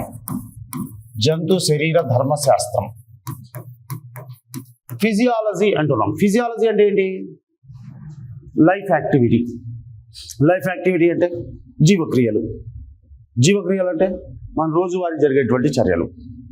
మనం ఆహారం తీసుకుంటాం కదా, నేనేమంటాం చూడండి, ఫిజియాలజీ అంటే శరీర ధర్మశాస్త్రం అంటే జీవక్రియల గురించి అధ్యయనం చేయడం. The study of metabolism, the study of life activity is called as physiology. ఇప్పుడు ఇందులో చూడండి, ఫిజియాలజీలో మనం అనేక రకాలైనటువంటి వ్యవస్థలు ఉన్నాయి. ఈ వ్యవస్థల్లో మనం పోషణ, మోస్ట్ ఇంపార్టెంట్ టాపిక్, పోషణ అని అంటున్నాం. న్యూట్రిషన్ అంటే పోషణ అని అంటున్నాం. పోషణ అంటే ఏంటి, పోషణ అంటే పోషకాలు తీసుకోవడం. మార్నింగ్ టిఫిన్ చేశారా లేదు, ఇంకా లేదు, చేశారు అంటే ఏంటి, పోషించుకున్నాం అంటే టిఫిన్ చేయడం అనేది పోషణ కదా. ఆ టిఫిన్లో ఏమున్నాయి, న్యూట్రియంట్స్ ఉన్నాయి, పోషకాలు ఉన్నాయి. ఏ విధమైన పోషకాలు ఉన్నాయి, ఇడ్లీ తిన్నామంటే ఏముంటుంది, కార్బోహైడ్రేట్ ఉంటుంది కదా. ఇడ్లీ, దోశ, పూరి, చపాతి ఇవన్నీ కూడా ఏంటండి, కార్బోహైడ్రేట్. వాటితో పాటుగా పప్పు తిన్నాం, చట్నీ వేసుకున్నాం. చట్నీ దేంతో తయారైంది, వేరుశనగ, పల్లీలు, అవునా. అంటే పల్లీలు అనేది ఏంటి, ప్రోటీన్ల సోర్స్ కదా. అంటే మనం కార్బోహైడ్రేట్ తీసుకున్నాము, ప్రోటీన్స్ తీసుకున్నాం. దాంతోపాటుగా పూరి తిన్నాం, పూరిలో ఏంటి, ఆయిల్లో చేశారు. అంటే ఆయిల్ అంటే ఏంటి, ఫ్యాట్స్, కొవ్వులు. అంటే చూడండి, కార్బోహైడ్రేట్స్ తీసుకున్నాం, ప్రోటీన్స్ తీసుకున్నాం, అదేవిధంగా కొవ్వులు తీసుకున్నాం. ఇంకా విటమిన్స్, మినరల్స్ కూడా, అవునా. సో అయిపోయిన తర్వాత టీనో, కాఫీనో, లేదంటే పాలు తాగాము, లేదంటే ఒక జ్యూస్ తాగాము. అందులో విటమిన్స్, మినరల్స్ అన్నీ ఉంటాయి కదా, అంటే పోషకాలు తీసుకోవడం. అలా మన శరీరానికి అవసరమైనటువంటి పదార్థాలు తీసుకోవడాన్ని ఏమంటారు, పోషణ అంటారు. ఈ పోషణ గురించి డీటెయిల్గా తెలుసుకుంటాం, మోస్ట్ ఇంపార్టెంట్ టాపిక్. ఆ తర్వాత డైజెస్టివ్ సిస్టమ్ అని అంటున్నాం. డైజెస్టివ్ సిస్టమ్ అంటే ఏంటి? జీర్ణ వ్యవస్థ. ఏమంటారు? జీర్ణ వ్యవస్థ అని అంటారు. మనం ఆహారం తీసుకున్న వెంటనే ఆ ఆహారం ఏమవుతుందండి? మనం సంక్లిష్ట ఆహారం తీసుకున్నాం, సంక్లిష్టంగా ఉన్నటువంటి ఆహార పదార్థాలు సరళంగా మారినాయి. The conversion of complex food substances into their simple form. సంక్లిష్టమైన పదార్థాలు సరళంగా మారినాయి. దీన్ని ఏమంటారు? జీర్ణం కావడం అంటారు. ఆ జీర్ణం కావడానికి మనకంటూ ఒక వ్యవస్థ అనేది ఉంది. నోటితో ప్రారంభమైపోయి పాయితో అంతమవుతుంది. ఆ జీర్ణ వ్యవస్థలో అనేకమైన భాగాలు ఉన్నాయి. నోరు, అస్యకుహరం, గ్రసని, ఆహార వాహిక, జీర్ణాశయం, చిన్న ప్రేగు, పెద్ద ప్రేగు, ఇవన్నీ చదువుకున్నాం కదా. సో ఈ వ్యవస్థ గురించి మనం డీటెయిల్గా తెలుసుకున్నాం. ఆ తర్వాత రెస్పిరేటరీ సిస్టమ్ అని అంటున్నాం. రెస్పిరేటరీ సిస్టమ్ అంటే ఏంటి? శ్వాస వ్యవస్థ. శ్వాస వ్యవస్థ అని అంటున్నాం. సో రెస్పిరేషన్ అంటే గాలి పీల్చుకోవడం, గాలి వదిలేయడం, అంతేనా? Inspiration, expiration. ఉచ్ఛ్వాసము, నిశ్వాసం అంటున్నాం. సో ఉచ్ఛ్వాసము, నిశ్వాసం అనేది ఒక పార్ట్, శ్వాసక్రియలో ఒక భాగం. అది గాలి పీల్చుకోవడం, గాలి వదిలేయడం. మనం ఏదో ఊరికే గాలి పీల్చుకుంటాం, గాలి వదిలేస్తున్నాము, పర్పస్ లేదా? దానికి ఉంది కదా. ఎందుకు గాలి పీల్చుకుంటున్నాము, ఎందుకు వదులుతున్నాము? గాలి పీల్చుకుంటున్నాం అంటే మొత్తం గాలి తీసుకుంటున్నామా? అందులో ఆక్సిజన్ తీసుకుంటున్నాం. గాలి ఏమో మొత్తం తీసుకుంటాం, కానీ ఆక్సిజన్ ఉపయోగించుకుంటాం. మనం తీసుకున్నటువంటి ఆక్సిజన్ ఏమవుతుంది చూడండి. సో మనం పీల్చుకున్నటువంటి ఆక్సిజన్ ఏమవుతుంది? మనం తీసుకున్నటువంటి ఆక్సిజన్ గ్లూకోజ్తో చర్య జరుపుతూ ఉంది, అవునా? మనం తీసుకున్నటువంటి ఆహారం గ్లూకోజ్తో చర్య జరుపుతూ ఉంది. అది కార్బన్ డైఆక్సైడ్గా, నీరుగా మారిపోతుంది. దాంతోపాటుగా ఏటీపీ అనేది ఏర్పడుతుంది, అవునా? ఒక గ్లూకోజ్ నుంచి 38 ఏటీపీలు ఏర్పడుతున్నాయి. ఏటీపీ అంటే ఏంటి? ఏటీపీ అంటే ఏంటి? Adenosine try phosphate. 2 సార్లు క్వశ్చన్ అడిగాడు దీనిపైన. గ్రూప్ 2 ఎగ్జామ్లో 2 సార్లు క్వశ్చన్ అడిగాడు. ఏటీపీ అనగా అని ఒకసారి అడిగాడు. ఏటీపీ అనగానే అబ్రివేషన్ ఇచ్చాడు, అడినోసిన్ ట్రైఫాస్ఫేట్. ఏటీపీ అనేది డాష్, ఒక శక్తి యౌగికము. ఇలా 2 సార్లు క్వశ్చన్ అడిగాడు. ఒకసారి ఏటీపీ అనగా అని అబ్రివేషన్ అడిగాడు, మరొకసారి ఏటీపీ అనేది అని డాష్ అని ఇచ్చాడు. అక్కడ ఆప్షన్ ఒక శక్తి యౌగికం అని ఇచ్చాడు, ఎనర్జీ కాంపోనెంట్ అని ఇచ్చాడు. సో ప్రతి అంశంలో కూడా మనకు ఒక క్వశ్చన్ ఉంటుంది, అర్థమైందా? సో అంటే మనం తీసుకున్నటువంటి ఆహారం, శ్వాసక్రియ ద్వారా పీల్చుకున్నటువంటి ఆక్సిజన్, మనం తీసుకున్నటువంటి ఆహారం జీర్ణమైన తర్వాత కణంలోకి వెళ్ళింది. ఈ కణం లోపల ఏమవుతుంది? ఈ గ్లూకోజ్ అనేది మనం పీల్చుకున్నటువంటి ఆక్సిజన్తో చర్య జరుగుతుంది. కార్బన్ డైఆక్సైడ్ నీరుగా విడిపోతుంది. ఈ కార్బన్ డైఆక్సైడే నిశ్వాస రూపంలో బయటికి వెళ్ళిపోతుంది, అవునా? దీంతో పాటుగా గ్లూకోజ్లో నిల్వ ఉన్నటువంటి శక్తి ఏటీపీగా మారుతుంది. అంటే ఒక గ్లూకోజ్ అణువు నుంచి 38 ఏటీపీల శక్తి ఏర్పడుతుంది. ఇదంతా మనం స్టెప్ బై స్టెప్ ఒక్కొక్క చాప్టర్ను తెలుసుకున్నప్పుడు చెప్తాం. నేను ఇప్పుడు ప్రజెంట్ ఓవరాల్ సిలబస్ గురించి చెప్తున్నా, అర్థమవుతుందా? సో ఈ విధంగా మనకు శ్వాసక్రియలో మనం ఏం చేసుకుంటున్నాము అంటే, శ్వాసక్రియలో మనం గాలి పీల్చుకుంటున్నాం, గాలి వదులుతున్నాం. దాంతోపాటుగా ఆక్సీకరణ చర్య జరుగుతూ ఉంది, ఆక్సిడేషన్ అంటారు. ఆ శక్తి ఉత్పత్తి కావడాన్ని ఏమంటారు? ఆక్సీకరణం అని అంటారు, అర్థమైందా? ఆ విధంగా మనం శ్వాస వ్యవస్థ గురించి, ఆ శ్వాస వ్యవస్థ యొక్క నిర్మాణము, శ్వాసాంగాలు అంటే ఏంటి, ఊపిరితిత్తులు ఎలా ఉన్నాయి, ఎలా పనిచేస్తున్నాయి, అన్ని విషయాలు తెలుసుకుంటాం. ఇక సర్క్యులేటరీ సిస్టమ్ అని అంటున్నాం. ఇక్కడ సర్క్యులేటరీ సిస్టమ్ అంటే దీన్ని రవాణా వ్యవస్థ అని అంటారు. రవాణా వ్యవస్థ లేదా రక్త ప్రసరణ వ్యవస్థ అంటారు, బ్లడ్ వాస్కులర్ సిస్టమ్ అని అంటారు. ఎందుకంటే రవాణా నిర్వహించేది ఎవరు అంటే రక్తం అన్నమాట. రక్తము, శోషరసం అనేవి ఉంటాయి. ఇందులో ఈ రక్త ప్రసరణ వ్యవస్థలో లేదా ఈ రవాణా వ్యవస్థలో మనము గుండె గురించి, అంటే దాని యొక్క నిర్మాణం ఎలా ఉంది, మన గుండె ఉంది, గుండె యొక్క ఆకారం ఎలా ఉంది, గుండె యొక్క నిర్మాణం ఏ విధంగా ఉంది, దాంతోపాటుగా రక్తనాళాలు ఉన్నాయి, ధమనులు అంటున్నాం, సిరలు అని అంటున్నాం. వాటి డిఫరెన్స్ ఏంటి, ఎన్ని రకాల ధమనులు ఉన్నాయి, ఎన్ని రకాల సిరలు ఉన్నాయి, అదేవిధంగా రక్త వర్గాలు అనేటివి ఉన్నాయి, ఆ రక్త వర్గాల్లో ఏ రక్త వర్గం దేనికి సంబంధించినది, సో అనేటువంటి విషయాలన్నీ కూడా మనం ఇక్కడ ఈ సర్క్యులేటరీ సిస్టంలో తెలుసుకుంటాం. అంటే రవాణా వ్యవస్థలో లేదా రక్త ప్రసరణ వ్యవస్థలో తెలుసుకుంటాం. అదేవిధంగా ఎక్స్క్రీటరీ సిస్టమ్ అని అంటున్నాం. ఎక్స్క్రీటరీ సిస్టమ్ అంటే విసర్జక వ్యవస్థ.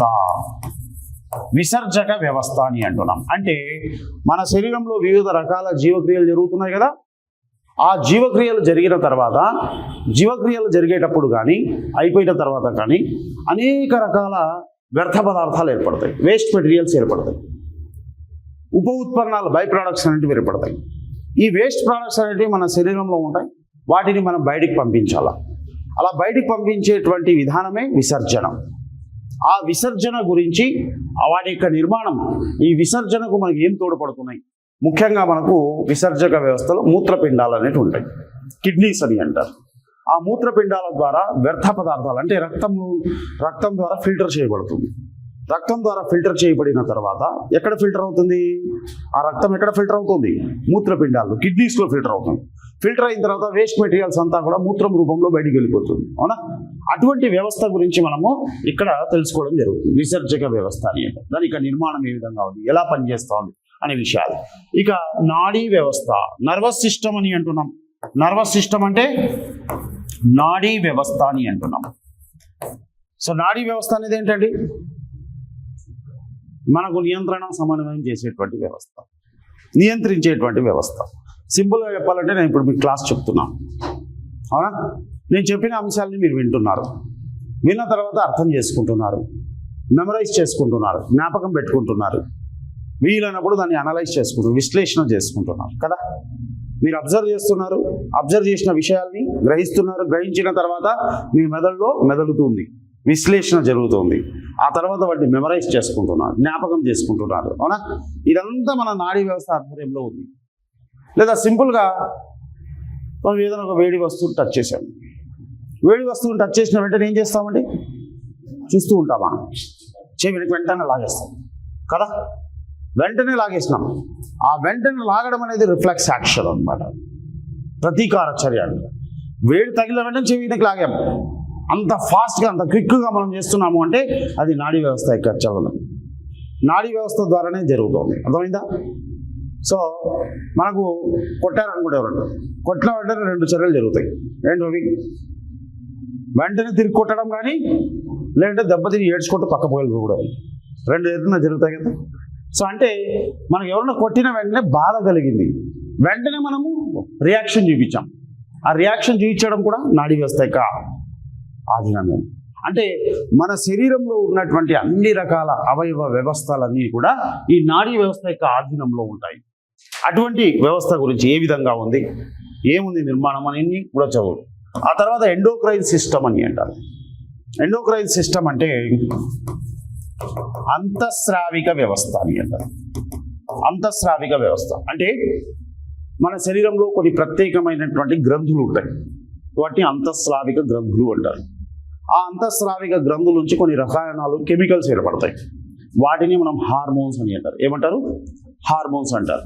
ఆ హార్మోన్స్ అంటే ఏంటి, ఎన్ని రకాల హార్మోన్స్ ఉన్నాయి, ఎన్ని రకాల అంతఃస్రావిక గ్రంథులు ఉన్నాయి, ఆ హార్మోన్ల యొక్క పని ఏంటి, అవి దేనికోసం మనకు ఉపయోగపడుతున్నాయి, వాటి హెచ్చుతగ్గుల వల్ల మనకి ఏమన్నా లోపాలు వస్తున్నాయా అనేటువంటి అంశాల గురించి మనం ఈ అంతఃస్రావిక వ్యవస్థలో తెలుసుకోవడం జరుగుతుంది. సింపుల్గా చెప్పాలంటే పెరుగుదల అభివృద్ధి తీసుకుంటే, పెరుగుదల అభివృద్ధిని నియంత్రించేది ఎవరండి? అంతఃస్రావిక వ్యవస్థ. మనం పుట్టినప్పుడు 2 నుంచి 4 కేజీల మధ్యలో ఉన్నాము, ఇప్పుడు ఎంత ఉన్నాము? 40, 50, 60, 70, 100 కేజీల వరకు ఉన్నాం కదా. సో అంటే మనం ఒకేసారి పెరిగిపోయామా? లేదు కదా, స్లోగా స్టెప్ బై స్టెప్గా పెరుగుతున్నాం, అవునా? శిశు దశ నుంచి కౌమార దశకు వచ్చారు, కౌమార దశ నుంచి ప్రౌఢ దశకు వచ్చారు. అంటే స్టెప్ బై స్టెప్ చర్యలన్నీ జరుగుతున్నాయి. వీటన్నిటినీ నియంత్రించేది ఎవరు అంటే అంతఃస్రావిక వ్యవస్థ. థైరాయిడిజం అంటున్నారు, ఐడియా ఉందా? థైరాయిడిజం, ఓకే, థైరాయిడ్ ఉందంట, డాక్టర్ పోయినాము, టెస్ట్ చేసాము, థైరాయిడ్ ఉందంట, చాలా జాగ్రత్తలు తీసుకోవాలంట అంటూ చెప్తుంటారు కదా. సో ఆ థైరాయిడ్ అనేది ఏంటి? థైరాయిడ్ అనేది ఒక హార్మోన్, థైరాయిడ్ హార్మోన్. అది మన బిఎంఆర్ను నియంత్రిస్తూ ఉంది, బేసల్ మెటబాలిక్ రేట్ అని అంటారు, ఆధార జీవక్రియ రేటు అని అంటారు. అటువంటి బిఎంఆర్ నియంత్రించేటువంటి థైరాయిడ్ అనేటువంటి థైరాక్సిన్, థైరాయిడ్ గ్రంథి అనేది ఉంటుంది ఇక్కడ. ఆ థైరాయిడ్ గ్రంథి నుంచి థైరాక్సిన్ అనేటువంటి హార్మోన్ విడుదలవుతుంది. సో ఇటువంటి హార్మోన్స్ చాలా ఉంటాయి మన శరీరంలో, వాటి గురించి మనం ఈ అంతఃస్రావిక వ్యవస్థలో తెలుసుకుంటాం. ఇక రీప్రొడక్టివ్ సిస్టమ్ అని అంటున్నాం. రీప్రొడక్టివ్ సిస్టమ్ అంటే ప్రత్యుత్పత్తి వ్యవస్థ. ఏమంటారు? ప్రత్యుత్పత్తి వ్యవస్థ. ప్రత్యుత్పత్తి అంటే ఏంటి? పునరుత్పత్తి. పునరుత్పత్తి అంటే ఒక జీవి తనలాంటి జీవులు ఉత్పత్తి చేస్తూ ఉంది, దాన్ని ఏమంటారు? ప్రత్యుత్పత్తి అని అంటారు. అవునా? సో ఈ ప్రత్యుత్పత్తి అనేది ఎన్ని రకాలుగా ఉంది? జీవుల యొక్క ప్రత్యేకమైనటువంటి లక్షణం అది. ఓకే, జీవుల్లో మాత్రమే ప్రత్యుత్పత్తి జరుగుతుంది, నిర్జీవుల్లో ప్రత్యుత్పత్తి జరుగుతుందా? ఈ మార్కర్ నుంచి ప్రత్యుత్పత్తి జరుగుతుందా? లేదు కదా. సో అంటే జీవులకు ఉన్నటువంటి ఒక ప్రత్యేకమైన లక్షణం ప్రత్యుత్పత్తి. తమ తరాలను అభివృద్ధి చేసుకోవాలంటే ప్రత్యుత్పత్తి అనేది అవసరం.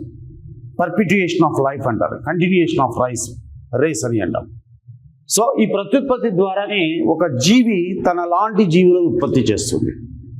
ఈ ప్రత్యుత్పత్తిలో కూడా మళ్ళీ లైంగిక ప్రత్యుత్పత్తులు ఉంటాయి. సెక్షువల్ రిప్రొడక్షన్స్ అనేవి ఉంటాయి. ఓకే, ఆ తర్వాత సెక్షువల్ రిప్రొడక్షన్, మళ్ళీ తర్వాత మనకు పెద్దగా ఉన్నటువంటి జీవులు, అభివృద్ధి చెందిన జీవులు తీసుకున్నాం అనుకోండి, మగ జీవి వేరుగా ఉంటుంది, స్త్రీ జీవి వేరుగా ఉంటుంది, పురుష జీవి స్త్రీ జీవి వేరుగా ఉంటాయి. ఆ పురుష ప్రత్యుత్పత్తి వ్యవస్థ, స్త్రీ ప్రత్యుత్పత్తి వ్యవస్థ వీటి గురించి మనం డీటెయిల్గా చదువుకుంటాం. ఇక స్కెల్టల్ సిస్టమ్ అంటాం. స్కెల్టల్ సిస్టమ్ అంటే ఏంటి? అస్థి పంజర వ్యవస్థ. ఏమంటారు? అస్థి పంజర వ్యవస్థ. అస్థి పంజరం అనేది మోస్ట్ ఇంపార్టెంట్ అండి. అస్థి పంజరం లేకుండా మన బాడీ ఉంటుందా? ఏంటి అస్థి పంజరం అంటే? It gives frame work of the body. శరీరానికి ఒక నిర్మాణాన్ని ఇస్తుంది. అవునా? సో సపోజ్ మనకు ఎముకలు అనేటివి లేవు అనుకోండి, మనకంటూ ఒక ఆకారం ఉంటుందా? లేదు కదా. అస్థిపంజరం లేకపోతే మన బాడీ స్ట్రక్చర్ ఎలా ఉంటుంది? ఒక అమీబా లాగా ఉంటుంది, ఎలా పడితే అలా ఉంటుంది కదా. ఒక షేప్ అనేది ఉంటుందా? లేదు. ఎముకల వరకు పోవాల్సిన అవసరం లేదండి. జస్ట్ వెంట్రుకలు తీసుకోండి. మనకు వెంట్రుకలు లేవు అనుకో, ఎంత బాగుంటుంది కదా. వెంట్రుకలు ఉంటే బాగుంటుందా? వెంట్రుకలు లేకపోతే బాగుంటుందా? సో బట్టతల ఉందనుకోండి, అప్పుడు దాన్ని తెలుస్తుంది వాల్యూ, వెంట్రుకల వాల్యూ. ఈ మధ్యనే చార్మినార్ దగ్గర ఎవడో వచ్చేసి వాడు వెంట్రుకలు మెలిగిస్తానన్నాడంట. అవునా? క్యూనిల్ పడ్డారు. ఆ తీరా చూస్తే ఏంది, వాడు ఆయిల్ ఏదో కెమికల్ పూసి పంపించాడు, దానికి ఇన్ఫెక్షన్ అయిపోయిందంట. డబ్బులు బాగా తట్టుకున్నాడు, గుండు చేయించుకోవడానికి డబ్బులు తీసుకున్నాడు వాడు. అలా క్యూలు కట్టారు. సో 1000 రూపాయలు డబ్బులు సంపాదించుకున్నాడు, వెళ్ళిపోయినాడు అట్లా. సో అంటే ఇక్కడ మన జస్ట్ వెంట్రుకల వాల్యూ తెలుసు. గోర్లు తీసుకోండి, గోర్లు బాహాస్తి పంజర భాగం ఇది. అవునా? గోర్ల వల్ల ఏం ఉపయోగం లేదు, గీక్కోవడం తప్ప ఏం లేదు. అయినా కూడా దానికంటూ వాల్యూ ఉంది కదా.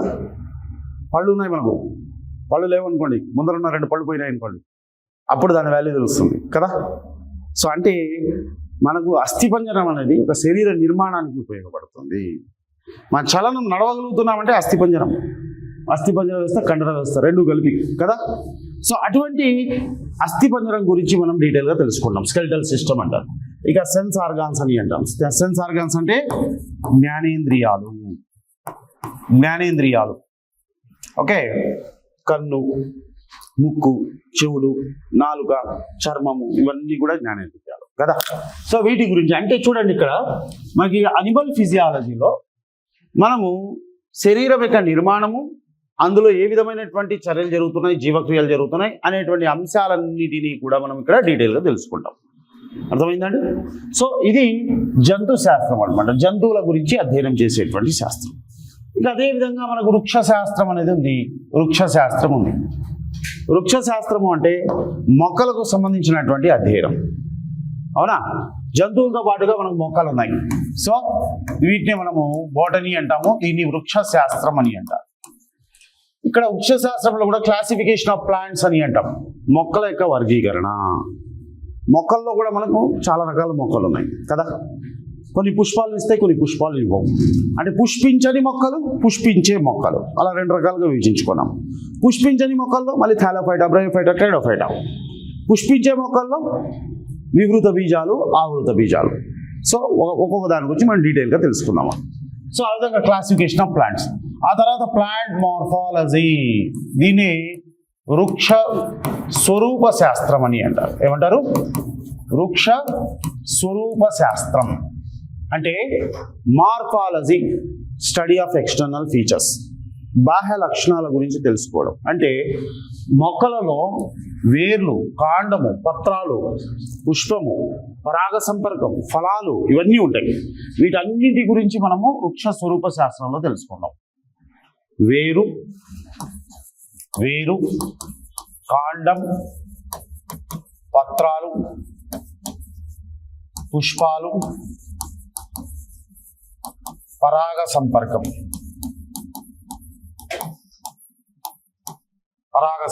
అదేవిధంగా ఫలాలు. వీటన్నింటి గురించి మనము ప్లాంట్ మార్ఫాలజీలో తెలుసుకుంటాం. అదేవిధంగా ప్లాంట్ ఫిజియాలజీ, వృక్ష శరీర ధర్మశాస్త్రం. మనం ఇక్కడ జంతు శరీర ధర్మశాస్త్రం ఎలా అయితే తెలుసుకున్నామో అదేవిధంగా వృక్ష శరీర ధర్మశాస్త్రం అంటే మొక్కల్లో కూడా జీవక్రియలు జరుగుతాయి కదా, ఎటువంటి జీవక్రియలు జరుగుతున్నాయి, ఆ జీవక్రియల గురించి మనం ఇక్కడ అధ్యయనం చేయడం అనేది జరుగుతుంది. సో జీవక్రియల గురించి అధ్యయనం చేయడం జరుగుతుంది. సే ఫోటోసింథసిస్ అంటున్నాం. ఫోటోసింథసిస్ అంటే కిరణజన్య సంయోగ క్రియ, కిరణజన్య సంయోగ క్రియ అని అంటారు. అంటే మొక్కలు స్వయం పోషకాలు కదా, స్వయం పోషకాలని ఎందుకు అంటున్నాం? తమకు కావాల్సినటువంటి ఆహారాన్ని తామే తయారు చేసుకుంటున్నాయి. కిరణజన్య సంయోగ క్రియ, photosynthesis, photo light, synthesis production, the production of food materials by green plant by using solar energy. So ఆకుపచ్చని మొక్కలు సూర్యరశ్మిలో ఉన్నటువంటి కాంతి శక్తిని గ్రహించుకొని తమకు కావలసినటువంటి ఆహారాన్ని తామే తయారు చేసుకుంటాయి. దీన్ని కిరణజన్య సంయోగ క్రియ అంటారు. దాని గురించి డీటెయిల్గా తెలుసుకుంటాం. అవునా? రైట్. ఆ తర్వాత ట్రాన్స్పిరేషన్ అని అంటారు. ట్రాన్స్పిరేషన్ అంటే దీని బాష్పోస్తేకము అని అంటారు. బాష్పోస్తేకం, బాష్పోస్తేకం అంటే మొక్కలు వేర్ల ద్వారా నీటిని గ్రహించుకుంటాయి నేల నుంచి కదా. ఆ గ్రహించుకున్నటువంటి నీటిలో ఎక్కువ భాగం నీరు ఆవిరి రూపంలో కోల్పోతుంది. జస్ట్ ఓన్లీ 2% or 3% నీటిని ఉపయోగించుకుంటాయి మొక్కలు. మిగిలిన 98% నీరు ఆవిరి రూపంలో కోల్పోతుంది. అలా ఆవిరి రూపంలో కోల్పోవడాన్ని ఏమంటారంటే బాష్పోస్తేకం అంటారు. The loss of excess of water from the plant body in the form of vapour. ఆవిరి రూపంలో కోల్పోవడం ఏమంటారంటే బాష్పోస్తేకము అని అంటారు. అర్థమైందా? రైట్. అదేవిధంగా ఫైటో హార్మోన్స్ అని అంటారు. ఫైటో హార్మోన్స్ మొక్కల యొక్క వృద్ధి నియంత్రకాలు, మొక్కల యొక్క వృద్ధి నియంత్రకాలు అని అంటారు. ఏమంటారు? వృద్ధి నియంత్రకాలు, ఫైటో హార్మోన్స్ అని అంటారు. మనం జంతువుల్లో హార్మోన్స్ ఎలా అయితే చూసామో అదేవిధంగా మొక్కల్లో కూడా కొన్ని కెమికల్స్ రిలీజ్ అవుతాయి. ఆక్సిన్లు, జిబ్బెర్లిన్లు, సైటోకైనిన్లు, యాబ్సిసిక్ ఆమ్లము, ఎథిలిన్ ఇలాంటి రసాయనాలు విడుదలవుతాయి. అవి మొక్కల యొక్క పెరుగుదలను నియంత్రిస్తాయి, అభివృద్ధిని నియంత్రిస్తాయి. వాటిని మనం phyto hormone, that is also very important topic. Phyto hormones అనేది కూడా మనం చాలా ఇంపార్టెంట్ టాపిక్, క్వశ్చన్ ఎక్స్పెక్ట్ చేయొచ్చు. ఇక ఎకనామిక్ ఇంపార్టెన్స్ ఆఫ్ ప్లాంట్స్, మొక్కల యొక్క ఆర్థిక ప్రాముఖ్యత. అంటే మన మొక్కలు లేకుండా మన జీవనం అనేది దుర్భరంగా మారుతుంది. మనందరికీ తెలుస్తుంది. మనకు ఆహారంగా ఉపయోగపడుతున్నాయి, అవునా, కలపనిస్తున్నాయి, ఫైబర్స్గా ఉపయోగపడుతున్నాయి, ఔషధ మొక్కలు ఉన్నాయి, మెడిసినల్ ప్లాంట్స్ ఉన్నాయి, అవునా, స్పైసెస్ అండ్ కాండిమెంట్స్. సో అంటే మనం ఏమంటారు, సుగంధ ద్రవ్యాలు ఉంటున్నాం కదా, సుగంధ ద్రవ్యాలు ఉంటాయి, స్పైసెస్ అండ్ కాండిమెంట్స్ అని అంటారు. అవునా? సో మసాలా దినుసులు అంటాం కదా, ఇవన్నీ కూడా ఏంటి మనకు ఎకనామిక్ ఇంపార్టెన్స్గా తీసుకుంటున్నాం. ఓకే, అంటే ఆహారంగా ఉపయోగపడుతున్నాయి, కలపనిస్తున్నాయి, ఫైబర్ని ఇస్తున్నాయి, అదేవిధంగా మనకు మెడిసినల్గా ఉపయోగపడుతున్నాయి, కమర్షియల్గా ఉపయోగపడుతున్నాయి, సుగంధ ద్రవ్యాలు స్పైసెస్ అండ్ కాండిమెంట్స్ రూపంలో ఉపయోగపడుతున్నాయి. ఇన్ని రకాలుగా మొక్కల మనకు ఉపయోగపడుతున్నాయి. అంటే వాటి యొక్క ఎకనామిక్ ఇంపార్టెన్స్, ఆర్థికంగా ఏ విధంగా మనకు ఉపయోగపడుతున్నాయి అనేటువంటి విషయాలన్నీ కూడా మనము ఇక్కడ తెలుసుకోవడం జరుగుతుంది. అవునా?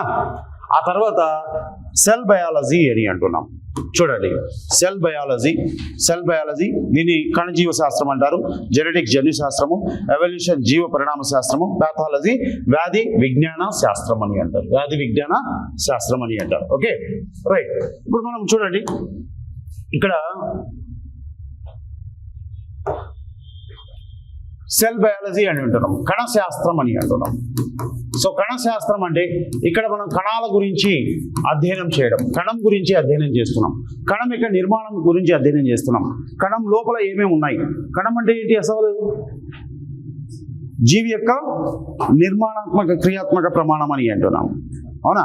సో జీవి యొక్క basic structure and functional units of life, ఇది ఒక కణం తీసుకోండి. ఇలాంటి అనేకమైనటువంటి కణాలు కలిసి ఏమేర్పడింది, కణజాలం ఏర్పడింది, టిష్యూ ఏర్పడింది. ఇలాంటి కణజాలాలన్నీ కలిసి ఏమేర్పడింది? అవయవం ఏర్పడుతుంది. అవయవాలన్నీ కలిసి అవయవ వ్యవస్థ ఏర్పడుతుంది. అవయవ వ్యవస్థలు ఏర్పడతాయి. ఇలాంటి అవయవ వ్యవస్థలన్నీ కలిసే ఒక జీవిగా ఆవిర్భవిస్తుంది. అంటే ఒక జీవి ఏర్పడడంలో కణం అనేది అతి ముఖ్యమైనటువంటి పాత్ర పోషిస్తుంది. ఇటువంటి కణం యొక్క నిర్మాణం ఏముంది, కణం లోపల ఏమేమి స్ట్రక్చర్స్ ఉన్నాయి, ఏమేమి నిర్మాణాలు ఉన్నాయి, కణాంగాలు అంటారు వాటిని. ఆ కణాంగాలు ఒక్కొక్క కణాంగం గురించి మనము దాని యొక్క విధులు ఏంటి, అవి ఎలా పనిచేస్తున్నాయి ఏంటి అనేటువంటి విషయాలన్నీ కూడా కణశాస్త్రంలో మనం డీటెయిల్గా తెలుసుకుంటాం. అవునా? అదేవిధంగా కణశాస్త్రం తర్వాత మనకేముంది, జెనెటిక్స్ అని అంటున్నాం. జెనెటిక్స్ అంటే జన్యుశాస్త్రం అని అంటున్నాం. జన్యుశాస్త్రం అని అంటాం. జన్యుశాస్త్రం అంటే ఏంటి? అనువంశికత వైవిధ్యాల గురించి అధ్యయనం చేయడం. అనువంశికత మరియు వైవిధ్యాల అధ్యయనం, వైవిధ్యాల అధ్యయనం అని అంటారు. ఇక్కడ అనువంశికత అంటున్నాము. అనువంశికత అంటే ఏంటండి? వంశపారంపర్యం. అవునా? వంశపారంపర్యం అంటే తల్లిదండ్రుల నుంచి పిల్లలు పుడుతున్నారు. ఆ పిల్లలు తల్లిదండ్రులు పోలి ఉన్నారు, లేదా తల్లిదండ్రులకి పిల్లలకు మధ్య డిఫరెన్సెస్ ఉన్నాయి కదా. అంటే ఒక తరంలో ఉన్నటువంటి లక్షణాలు మరొక తరానికి వెళ్తున్నాయి. లేదా మానవుల నుంచి మానవులు మాత్రమే పుడుతున్నారు, కుక్కల నుంచి కుక్కలు మాత్రమే పుడుతున్నాయి కదా. మామిడి వృక్షం నుంచి మామిడి వృక్షం మాత్రమే వస్తుంది కదా. దీని అన్నిటినీ ఏమంటారంటే అనువంశికత అంటారు. ఏమంటారు? అనువంశికత, హెరిడిటీ అని అంటారు. Heredity means the transmission of characters from one generation to the next generation. Transmission of characters from parents to ఆఫ్స్ప్రింగ్స్. తల్లిదండ్రుల లక్షణాలు పిల్లలకు సంక్రమించడం. అర్థమైందా? ఒక తరంలో ఉన్నటువంటి లక్షణాలు మరొక తరానికి సంక్రమించడం, లేదా ఒక జాతిలో ఉన్నటువంటి లక్షణాలు మరొక నెక్స్ట్ తరాలకు సంక్రమించడం. దీన్ని అనువంశికత అంటారు. వైవిధ్యాలు అంటే డిఫరెన్సెస్. మనం అందరం మానవులమే, కానీ అందరూ జెరాక్స్ కాపీగా ఉన్నారా? ఎవడికి జెరాక్స్ కాపీ లేడు కదా. ఒకే తల్లిదండ్రుల నుంచి పుట్టినటువంటి ఇద్దరు పిల్లలు, అన్నదమ్ములు తీసుకోండి, అక్క చెల్లెళ్ళు తీసుకోండి, వీళ్ళిద్దరి మధ్య డిఫరెన్సెస్ ఉన్నాయి లేదా? వాడు పొడవుగా ఉన్నాడు, వాడు పొట్టిగా ఉన్నాడు, డిఫరెన్స్ అయిపోయాయి. వాడు తెల్లగా ఉన్నాడు, నల్లగా ఉన్నాడు, వైవిధ్యం. అర్థమైందా? ఈ విధంగా అంటే ఈ అనువంశికతకు వైవిధ్యాలకు కారణం ఏంటి? వాటిని మనము క్రోమోజోమ్లు అంటున్నాం, జన్యువులు అంటున్నాం, DNA అంటున్నాం, జీనోమ్ అంటున్నాం. అటువంటి అంశాలన్నీ కూడా మనం ఇక్కడ జన్యుశాస్త్రంలో తెలుసుకోవడం జరుగుతుంది. అర్థమైందా? రైట్. అదేవిధంగా మనకు నెక్స్ట్ జీవ పరిణామ శాస్త్రం అని అంటారు. నెక్స్ట్ జీవ పరిణామ శాస్త్రం. జీవ పరిణామ శాస్త్రం అంటే ఎవల్యూషన్ అని అంటారు. ఎవల్యూషన్. పరిణామం అంటే మార్పు. పరిణామం అంటే ఏంటి? మార్పు. Evolution to unroll, unfolding, decent with modification. కాలానుగుణంగా మార్పు చెందడం, దాన్ని పరిణామం అని అంటారు. సంక్లిష్టమైనటువంటి జీవులు ఏర్పడ్డాయి. సరళమైనటువంటి జీవుల నుంచి సంక్లిష్ట జీవులు ఏ విధంగా ఏర్పడ్డాయి? ప్రాథమిక జీవం నుంచి బాగా అభివృద్ధి చెందినటువంటి మానవుల వరకు అనేక రకాల జీవరాశులు ఉన్నాయి. ఈ జీవరాశులు ఏర్పడడానికి ఎటువంటి మార్పులు సంభవించినాయి, ఎలా ఆవిర్భావం అనేది జరిగింది, ఎలాంటి పరిణామం అనేది సంభవించింది అనేటువంటి అంశాలను మనం ఇక్కడ జీవ పరిణామ శాస్త్రంలో తెలుసుకుంటాం. ఎవల్యూషన్ అని అంటాం దాన్ని. అవునా? ఇక దీంతో పాటుగా చివరగా మనకు వ్యాధి విజ్ఞాన శాస్త్రం. This also most important topic, చాలా ఇంపార్టెంట్ మనకి. పాథాలజీ అని అంటారు, వ్యాధి విజ్ఞాన శాస్త్రం. ఇందులో ఏం తెలుసుకుంటాం? వ్యాధి అంటే ఏంటి, వ్యాధులు ఎన్ని రకాల వ్యాధులు ఉన్నాయి, అవునా, ఆ వ్యాధులు రావడానికి గల కారణాలు ఏంటి, వ్యాధులు ఏ విధంగా ప్రబలుతున్నాయి, ఆ ప్రబలేటువంటి విధానాన్ని బట్టి వ్యాధికి ఎన్ని రకాల పేర్లు ఇచ్చాం. మనం యుద్ధకాలంలో పాండమిక్ అని పేరు విన్నాం కదా. కరోనా వచ్చినప్పుడు ఈ పాండమిక్ సిచ్యువేషన్లో అని చెప్తున్నాం. ఎండమిక్, ఎపిడమిక్, స్పోరాడిక్, పాండమిక్ ఇలాంటి పదాలు విన్నాం కదా. అవన్నీ కూడా వాటితో పాటుగా బ్యాక్టీరియా వ్యాధులు, వైరస్ వ్యాధులు, ప్రోటోజోవా వ్యాధులు, శిలీంధ్ర వ్యాధులు, హెల్మెంత్ వ్యాధులు, అనేక రకాల వ్యాధుల గురించి తెలుసుకుంటున్నాం కదా. ఈ అంశాలన్నీ కూడా మనం ఇక్కడ వ్యాధి విజ్ఞాన శాస్త్రంలో తెలుసుకుంటాం. అంటే వ్యాధి అంటే ఏంటి, వ్యాధులు ఎన్ని రకాలు ఉన్నాయి, వ్యాధులు రావడానికి గల కారణాలు ఏంటి, బ్యాక్టీరియా వ్యాధులు, వైరస్ వ్యాధులు, ప్రోటోజోవా వ్యాధులు, ఇటువంటి వ్యాధులు, ఈ వ్యాధులు రాకున్నట్టుగా మనము జాగ్రత్తలు ఏం తీసుకోవాలా, నివారణ చర్యలు ఏంటి, ప్రభుత్వాలు ఏమైనా చర్యలు తీసుకుంటున్నాయా అనేటువంటి విషయాలన్నీ గురించి మనము ఈ వ్యాధి విజ్ఞాన శాస్త్రంలో తెలుసుకోవడం జరుగుతుంది. అర్థమైందా? ఇది ఓవరాల్గా మనకు ఉన్నటువంటి బయాలజీకి సంబంధించినటువంటి సిలబస్ అండి. మీరు ఈ సిలబస్ ఇక్కడ థరోగా చదువుకోగలిగితే ఏ కాంపిటేటివ్ ఎగ్జామ్లో అయినా కూడా మీరు ఆన్సర్ చేయవచ్చు. ఇది ఓవరాల్గా సిలబస్ మన యూపీఎస్సీ దగ్గర నుంచి మొదలుకొని మన స్టేట్ సర్వీస్ ఎగ్జామినేషన్స్, దాంతోపాటుగా చిన్న విఆర్ఓ ఎగ్జామ్ కావచ్చు, ఏ ఎగ్జామ్ అయినా తీసుకోండి. దీని అన్నిట్లో అంటే బయాలజీకి సంబంధించినటువంటి ఈ టాపిక్స్ మనం చదువుకోగలిగితే మ్యాక్సిమం 90% మనం స్కోర్ చేయవచ్చు. ఓకే, ఇంకా టెక్నాలజీ పార్ట్ కూడా ఉంటుంది. ఆ టెక్నాలజీలో మనకు బయాలజీకి రిలేటెడ్గా బయోటెక్నాలజీ పార్ట్ అనేది ఉంటుంది. ఆ బయోటెక్నాలజీ పార్ట్ మనం టెక్నాలజీ పార్ట్లో చదువుకోవచ్చు. అవునా, స్పేస్ టెక్నాలజీ, డిఫెన్స్, ఐసీటీ, అదేవిధంగా మన బయోటెక్నాలజీ, దాంతోపాటుగా రీసెంట్గా ఉన్నటువంటి కొన్ని ఎమర్జింగ్ టెక్నాలజీస్, వీటన్నీ కూడా బయో రిలేటెడ్గా బయోటెక్నాలజీ అనేది మనం టెక్నాలజీ పార్ట్లో చదువుకుంటాం. ఇది ఓవరాల్గా సిలబస్ అండి. అర్థమైందా? ఇందులో ద మోస్ట్ ఇంపార్టెంట్ ఏరియాస్ మనము బాగా ప్రిఫర్ చేయాల్సినటువంటి ఏరియాస్, అంటే మిగతావి చదవకూడదా అంటే చదవాల్సిందే, మిగతావి చదవాల్సిందే, కానీ ప్రయారిటీ అంటున్నాం. ప్రయారిటీ అంటే అన్ని ఆల్మోస్ట్ అన్ని ప్రయారిటీనే, కానీ దీంట్లో ప్రయారిటీ ఇవ్వాల్సినటువంటి ఏరియాస్ ఏవి అంటే ఒకటి అనిమల్ ఫిజియాలజీ అనేది ఉంది చూడండి, ఇది ప్రయారిటీ పల్లో. ఈ వ్యవస్థలన్నీ తెలుసుకోవాలి. ఎందుకు అంటే చాలా కాంపిటేటివ్ ఎగ్జామ్స్లో ఈ వ్యవస్థల నుంచి మనకు ఒక 10 క్వశ్చన్లు వచ్చినాయనుకోండి యావరేజ్గా, అందులో ఒక 4 నుంచి 5 క్వశ్చన్లు దీని నుంచే ఉంటాయి. మినిమం 4 క్వశ్చన్స్ అలా ఉంటాయి. ఓకే, దీని తర్వాత మనము ప్రయారిటీ ఇవ్వాల్సినటువంటి ఏరియా చూడండి, వృక్ష శాస్త్రం కూడా ఇవ్వాలా. వృక్ష శాస్త్రంలో ప్లాంట్ మార్ఫాలజీ పార్ట్ ఇవ్వాలి. దీంట్లో 1 or 2 క్వశ్చన్స్ ఎక్స్పెక్ట్ చేయవచ్చు. ఈ మార్ఫాలజీలో కూడా మనం బ్రీఫ్గా కొన్ని ఎగ్జాంపుల్స్ అవి దీనిపైన ప్రయారిటీ ఇవ్వాలి. ఆ తర్వాత ఈ వీటిలో ఫోటోసింథసిస్ ఇంపార్టెంట్, ఫైటోసిన్మాసిస్, ఎకనామిక్ ఎంబర్, ఇన్ని చదివేసాం. ఇది ఒకటి ఏంటి, ఇది కూడా చదివేయాలి. ఓకే, ఒక 2 అంటే తక్కువ చిన్న టాపిక్ కానీ మోస్ట్ ఇంపార్టెంట్. అంటే ఓవరాల్గా ఇదంతా అంటే ఇవన్నీ చదివేస్తే మనకు ఒక 80% సిలబస్ అయిపోయినట్టే కదా. దీంట్లో ఇక సెల్ బయాలజీ ఉంది, ఇది ఇంపార్టెంట్. సెల్ బయాలజీ ఒక క్వశ్చన్ డ్యామ్ షూర్ ఎక్స్పెక్ట్ చేయొచ్చు. కణాంగాలు అని వస్తుంది. ఆ కణాంగాలు ఫర్ ఎగ్జాంపుల్ మీరు ప్రీవియస్ ఎగ్జామ్స్లో తీసుకున్నాం, మైటోకాండ్రియా తెలుసు కదా. మైటోకాండ్రియా తీసుకుంటే power house of the cell అని అంటారు, కణశక్తి భాండాగారం అని అంటారు. ఆ కణశక్తి భాండాగారం అనేటువంటి టర్మినాలజీ పైన మనకి ఎన్నోసార్లు క్వశ్చన్ అడిగాడు. అర్థమైందా?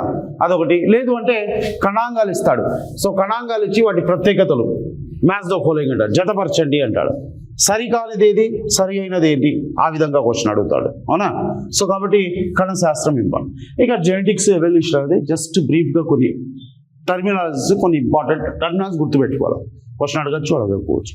ఎవల్యూషన్ గురించి అప్పుడప్పుడు అడుగుతుంటాడు. ఓకే, కొన్ని సందర్భాల్లో అడుగుతుంటాడు. ఈ మధ్య కాలంలో కూడా సబ్ ఇన్స్పెక్టర్ ఎగ్జామ్లో దేంట్లోనూ అడిగాడు దానిపైన. అవునా? సో కాబట్టి కొంచెం లిస్ట్ ప్రయారిటీ. ఇక pathology part most important area. వ్యాధి విజ్ఞాన శాస్త్రం డ్యామ్ షూర్ చదవాల్సిన టాపిక్. ఎందుకంటే ఒక 2 లేదా 3 క్వశ్చన్లు అయితే గ్యారంటీగా వస్తాయి. 2-3 క్వశ్చన్స్ గ్యారంటీగా వస్తాయి. సో కాబట్టి వీటన్నింటిలో మళ్ళీ ఇక్కడ న్యూట్రిషన్ అనేటువంటి టాపిక్, ఈ అనిమల్ ఫిజియాలజీ ప్రయారిటీ ఇవ్వాల్సిందే. ఈ న్యూట్రిషన్ అనేటువంటి టాపిక్ 80% వదలకుండా చదవాలి. న్యూట్రిషన్ ఒకటి, ఎందుకంటే డ్యామ్ షూర్గా ఒక క్వశ్చన్ అయితే గ్యారంటీ. విటమిన్స్ నుంచి కానీ మినరల్స్ నుంచి కానీ ఒకటి గ్యారంటీ, 2-3 కూడా రావచ్చు. ఆ తర్వాత నెక్స్ట్ ఇక్కడ మనకు ఎండోక్రైన్ సిస్టమ్ అనేది ఉంటుంది. Endocrine system important. Endocrine system పైన కూడా 1 లేదా 2 క్వశ్చన్లు వస్తాయి. ఈ మధ్యకాలంలో జరిగిన తెలంగాణ గ్రూప్ 1 ఎగ్జామ్లో అయితే 2-3 క్వశ్చన్లు పడ్డాయి దాని గురించి. అవునా? సో వాటితో పాటుగా సెన్స్ ఆర్గాన్స్, ఇది కూడా ఇంపార్టెంట్. చూడండి, ఏది వదలకూడదు, నేను ప్రయారిటీ చెప్తున్నా అంతే. అవునా? సో మొత్తం ఇప్పుడు ఇచ్చినటువంటి ఈ సిలబస్ అంతా చదువుకుంటే ఇచ్చిన 10 క్వశ్చన్లు వచ్చాయనుకోండి, 10కి 10 ఆన్సర్ చేయొచ్చు. కాకపోతే దీన్ని చదువుకుంటూ మన చుట్టుపక్కల ఏమైనా న్యూస్లో అప్పుడప్పుడు వచ్చినాయనుకోండి, వ్యాధులు వస్తుంటాయి కొత్తవి. ఓకే, మన క్లాస్లో కవర్ చేయకుండా వ్యాధి కూడా కొత్తది వస్తుంది. అర్థమైందా? అంటే ఏంటి, మన క్లాస్ చెప్పేసినాము అయిపోయింది, ఈ లోపల కొత్త వైరస్ పుట్టుకొచ్చింది. కరోనాలో ఒక వెరైటీ వచ్చేసింది, ఆ వెరైటీ గురించి అడుగుతాడు క్వశ్చన్. అవునా? సో అలాంటి చాందీపుర వైరస్ అంటాడు. చాందీపుర వైరస్ పైన క్వశ్చన్ అడుగుతాడు. అర్థమైందా? మంకీ పాక్స్ వైరస్ అంటాడు, మంకీ పాక్స్ వైరస్ పైన క్వశ్చన్ అడుగుతాడు. ఒక కొత్త వ్యాధి పుట్టుకొచ్చింది, దానిపైన క్వశ్చన్ అడుగుతాడు. సో కాబట్టి ఇక్కడ మనం స్టాటిక్ పార్ట్ చదివేసిన తర్వాత న్యూస్ పేపర్ ఎలాగో చదువుతూ ఉంటాం కాబట్టి అక్కడక్కడ న్యూస్లో వచ్చినటువంటి కొన్ని రిలేటెడ్ అంశాలు కూడా మనం ఖచ్చితంగా చదువుకోవాల్సి ఉంటుంది. ఓకేనా? రైట్, ఇక మొదలు పెడదామా? ఓవరాల్ సిలబస్ అయితే అయిపోయింది. ఇక నెక్స్ట్ మన టాపిక్లోకి వెళ్దాం. Okay, right.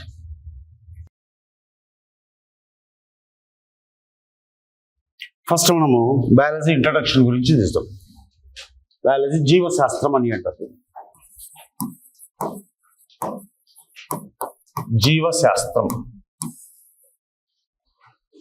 జీవశాస్త్రం అంటే జీవుల అధ్యయనం అని అంటారు. జీవుల అధ్యయనం గురించి జీవశాస్త్రం అని అంటారు. The study of life or living beings అని అంటారు. ఇక్కడ జీవుల అధ్యయనం అంటున్నామండి. జీవుల అధ్యయనం అంటే జీవుల యొక్క నిర్మాణం, స్ట్రక్చర్, జీవుల యొక్క నిర్మాణము, అదేవిధంగా జీవులలో జరిగేటువంటి జీవక్రియలు, జీవుల యొక్క ఆవిర్భావం, పరిణామం. ఓకే, పరిణామం, విస్తరణ, డిస్ట్రిబ్యూషన్ అంటున్నాం. విస్తరణ, ఎక్కడెక్కడ తిరుగుతున్నాయి జీవులు, అదేవిధంగా వాటికి సంబంధించినటువంటి వర్గీకరణ, ఇటువంటి అంశాలన్నీ కూడా మనము జీవశాస్త్రంలో తెలుసుకుంటాం. అంటే జీవుల యొక్క అధ్యయనాన్ని జీవశాస్త్రం అని అంటారు. The study of life or study of living beings is called as biology అని అంటున్నాం. ఇక్కడ జీవుల అధ్యయనం అంటే జీవుల యొక్క నిర్మాణం ఏ విధంగా ఉంది. ఫర్ ఎగ్జాంపుల్, జీవుల్లో మొక్కలు ఏ విధంగా ఉన్నాయి, జంతువులు ఏ విధంగా ఉన్నాయి, సూక్ష్మజీవులు ఏ విధంగా ఉన్నాయి, వాటి యొక్క ఆకార నిర్మాణాలు, వాటిలో జరిగేటువంటి జీవక్రియలు ఏ విధమైనటువంటి విధులను నిర్వర్తిస్తున్నాయి, ఏ విధమైనటువంటి చర్యలు జరుగుతున్నాయి, జీవుల యొక్క ఆవిర్భావం అనేది ఏ విధంగా జరిగింది, పరిణామం ఏ విధంగా మార్పు సంభవిస్తున్నాయి, ఒక ప్లేస్ నుంచి ఇంకో ప్లేస్కి కొన్ని రకాల జంతువులు ఎలా మూవ్ అవుతున్నాయి, అదేవిధంగా జీవుల వర్గీకరణ, ఓవరాల్గా జీవులు రకాలు, వాటిని ఏ విధంగా మనము క్లాసిఫై చేశాం అనేటువంటి అంశాలన్నింటినీ కూడా ఈ జీవశాస్త్రంలో తెలుసుకోవడం అనేది జరుగుతుంది. ఆ తర్వాత ఈ జీవశాస్త్రం అనేటువంటి పదాన్ని లామార్క్ మరియు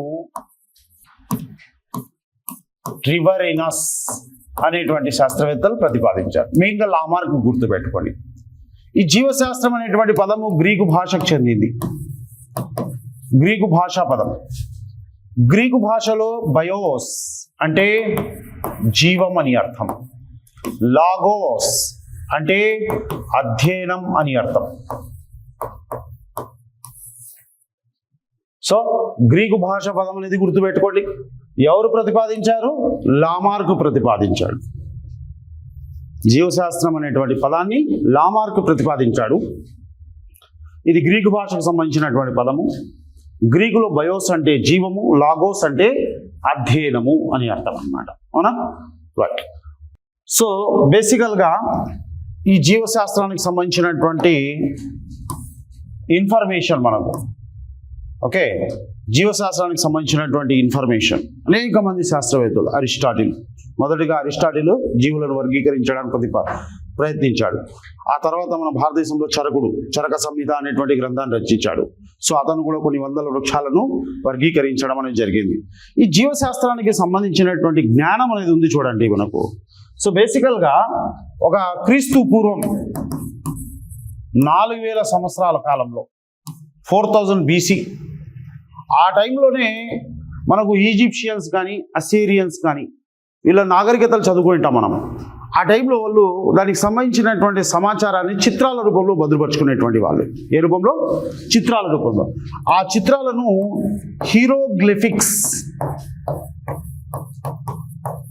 హీరోగ్లిఫిక్స్ అనేటువంటి ఒక చిత్రాల రూపంలో భద్రపరిచేటువంటి వాళ్ళు. క్రీస్తు పూర్వం 4000 సంవత్సరాల కాలంలో అప్పట్లో ఉన్నటువంటి వాళ్ళ పూర్వీకులు ఆ చిత్రాల మొక్కలకు సంబంధించినటువంటి ఇన్ఫర్మేషన్ కానీ వాటిని చిత్రాల రూపంలో భద్రపరుచుకునేటువంటి ఆ చిత్రాలు ఏమనేటువంటి వాళ్ళు అంటే హీరోగ్లిఫిక్ చిత్రాలు అని అంటారు. అదేవిధంగా హీరోగ్లిఫిక్స్ చిత్రాలు అని అంటారు. ఓకే, అదేవిధంగా చూడండి మనకు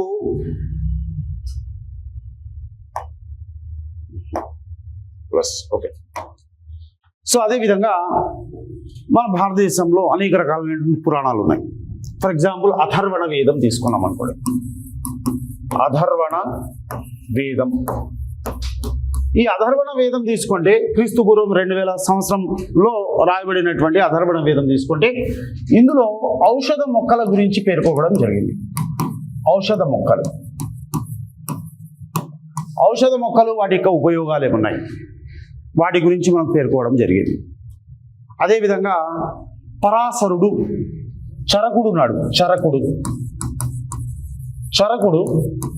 చరక సంహిత అనేటువంటి గ్రంథాన్ని రచించాడు. చరక సంహిత, ఇందులో కూడా అతను మొక్కల యొక్క వర్గీకరణ గురించి పేర్కొన్నాడు.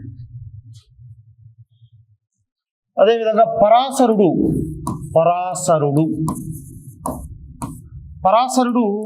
కృషి పరాశరం అనేటువంటి ఒక గ్రంథాన్ని రచించాడు.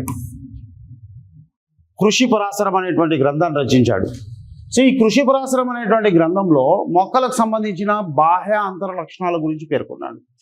దాదాపుగా 500 రకాలకు చెందినటువంటి మొక్కల గురించి పేర్కొన్నాడు. అప్పటికే ఇతనే వృక్షాయుర్వేదం అనేటువంటి గ్రంథాన్ని కూడా రచించాడు.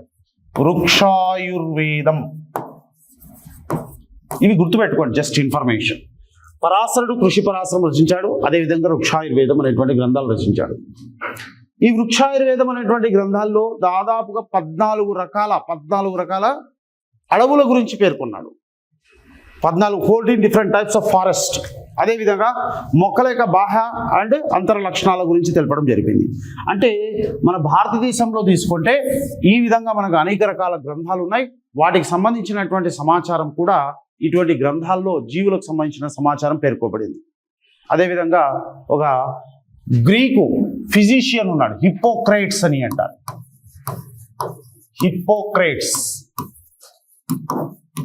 ఈ హిప్పోక్రేట్స్ ఉన్నాడు, ఇతన్ని మనం ఫాదర్ ఆఫ్ మెడిసిన్ అని అంటాం.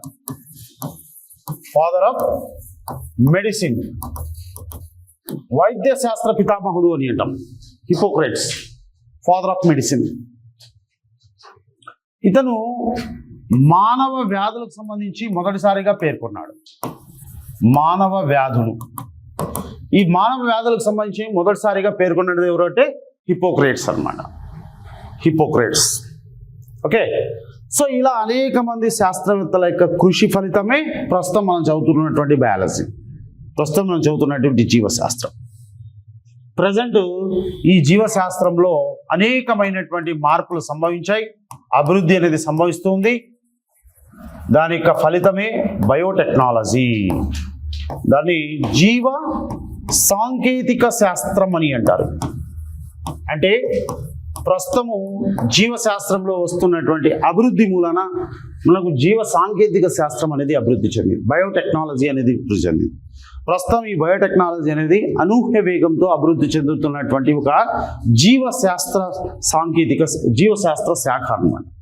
అప్లైడ్ బ్రాంచ్ అంటారు, అనువర్తిత శాఖ. అంటే దీంట్లో నుంచి మనం అనేక రకాల ఉత్పత్తులను పొందుతున్నాం. సో వాటిని మనం కమర్షియల్గా ఉపయోగించుకోవడం జరుగుతుంది. సో దాన్ని మనం బయోటెక్నాలజీ అంటాం. దాని టెక్నాలజీ పార్ట్లో చదువుకుందాం. Okay right. ఇక్కడ వరకు మీరు గుర్తుపెట్టుకోవాల్సిన పాయింట్ చూడండి. సో బయాలజీ జీవశాస్త్రం అంటే జీవుల గురించి అధ్యయనం చేయడము, జీవుల యొక్క నిర్మాణం, జీవక్రియలు, వాటన్నింటి గురించి. జీవశాస్త్రం అనే పదాన్ని ఎవరు ప్రతిపాదించారు? లామార్క్ గుర్తుపెట్టుకోండి. ట్రివెరనస్ కూడా ఉంటారు, లామార్క్ గుర్తుపెట్టుకోండి. ఏ భాషకు చెందింది? గ్రీకు భాషకు. బయోస్ జీవం, లాగోస్ అధ్యయనం. ఇక జీవశాస్త్రానికి సంబంధించినటువంటి బేసిక్ ఇన్ఫర్మేషన్ తీసుకుంటే క్రీస్తు పూర్వం 4000 సంవత్సరంలో హీరోగ్లిఫిక్ చిత్రాల రూపంలో దీనికి సంబంధించినటువంటి మొక్కలకు సంబంధించినటువంటి జ్ఞానాన్ని వీళ్ళు భద్రపరిచేటువంటి వాళ్ళు. ఆ తర్వాత మనం అథర్వణ వేదంలో కూడా ఈ ఔషధ మొక్కల గురించి పేర్కోవడం జరిగింది. చరకుడు చరక సంహిత అనేటువంటి గ్రంథాన్ని రచించాడు. అందులో మొక్కల వర్గీకరణ గురించి పేర్కొన్నాడు. పరాశరుడు కృషి పరాశరం అనేటువంటి ఒక గ్రంథాన్ని రచించాడు. ఇందులో వ్యవసాయ మొక్కలకు సంబంధించినటువంటి విషయాలను, వాటి ఉపయోగాల గురించి పేర్కోవడం జరిగింది. వృక్షాయుర్వేదం అనేటువంటి ఇంకొక గ్రంథం రచించాడు.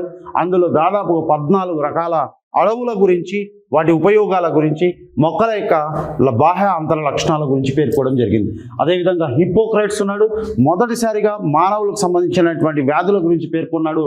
ఇతన్ని మనం ఫాదర్ ఆఫ్ మెడిసిన్ అని అంటున్నాం. సో ప్రస్తుతము జీవశాస్త్రంలో అభివృద్ధి చెందినటువంటి అంశాల వల్ల జీవ సాంకేతిక శాస్త్రం అనేది అభివృద్ధి చెందింది. బయోటెక్నాలజీ అని అంటున్నాం.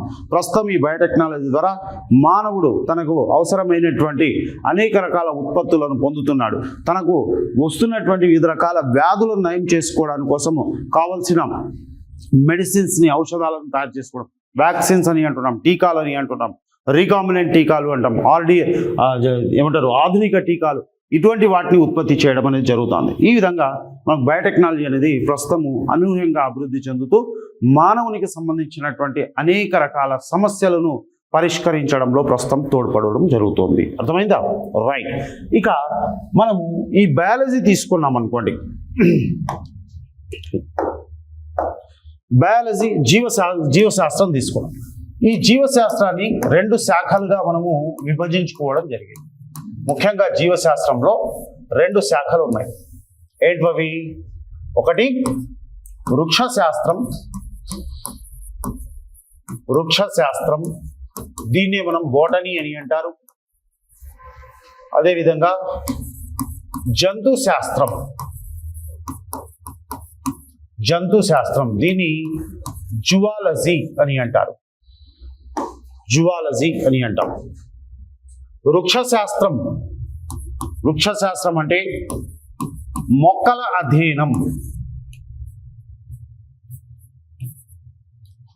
వృక్షశాస్త్రం అంటే మొక్కల అధ్యయనం. జంతుశాస్త్రం అంటే జంతువుల అధ్యయనం.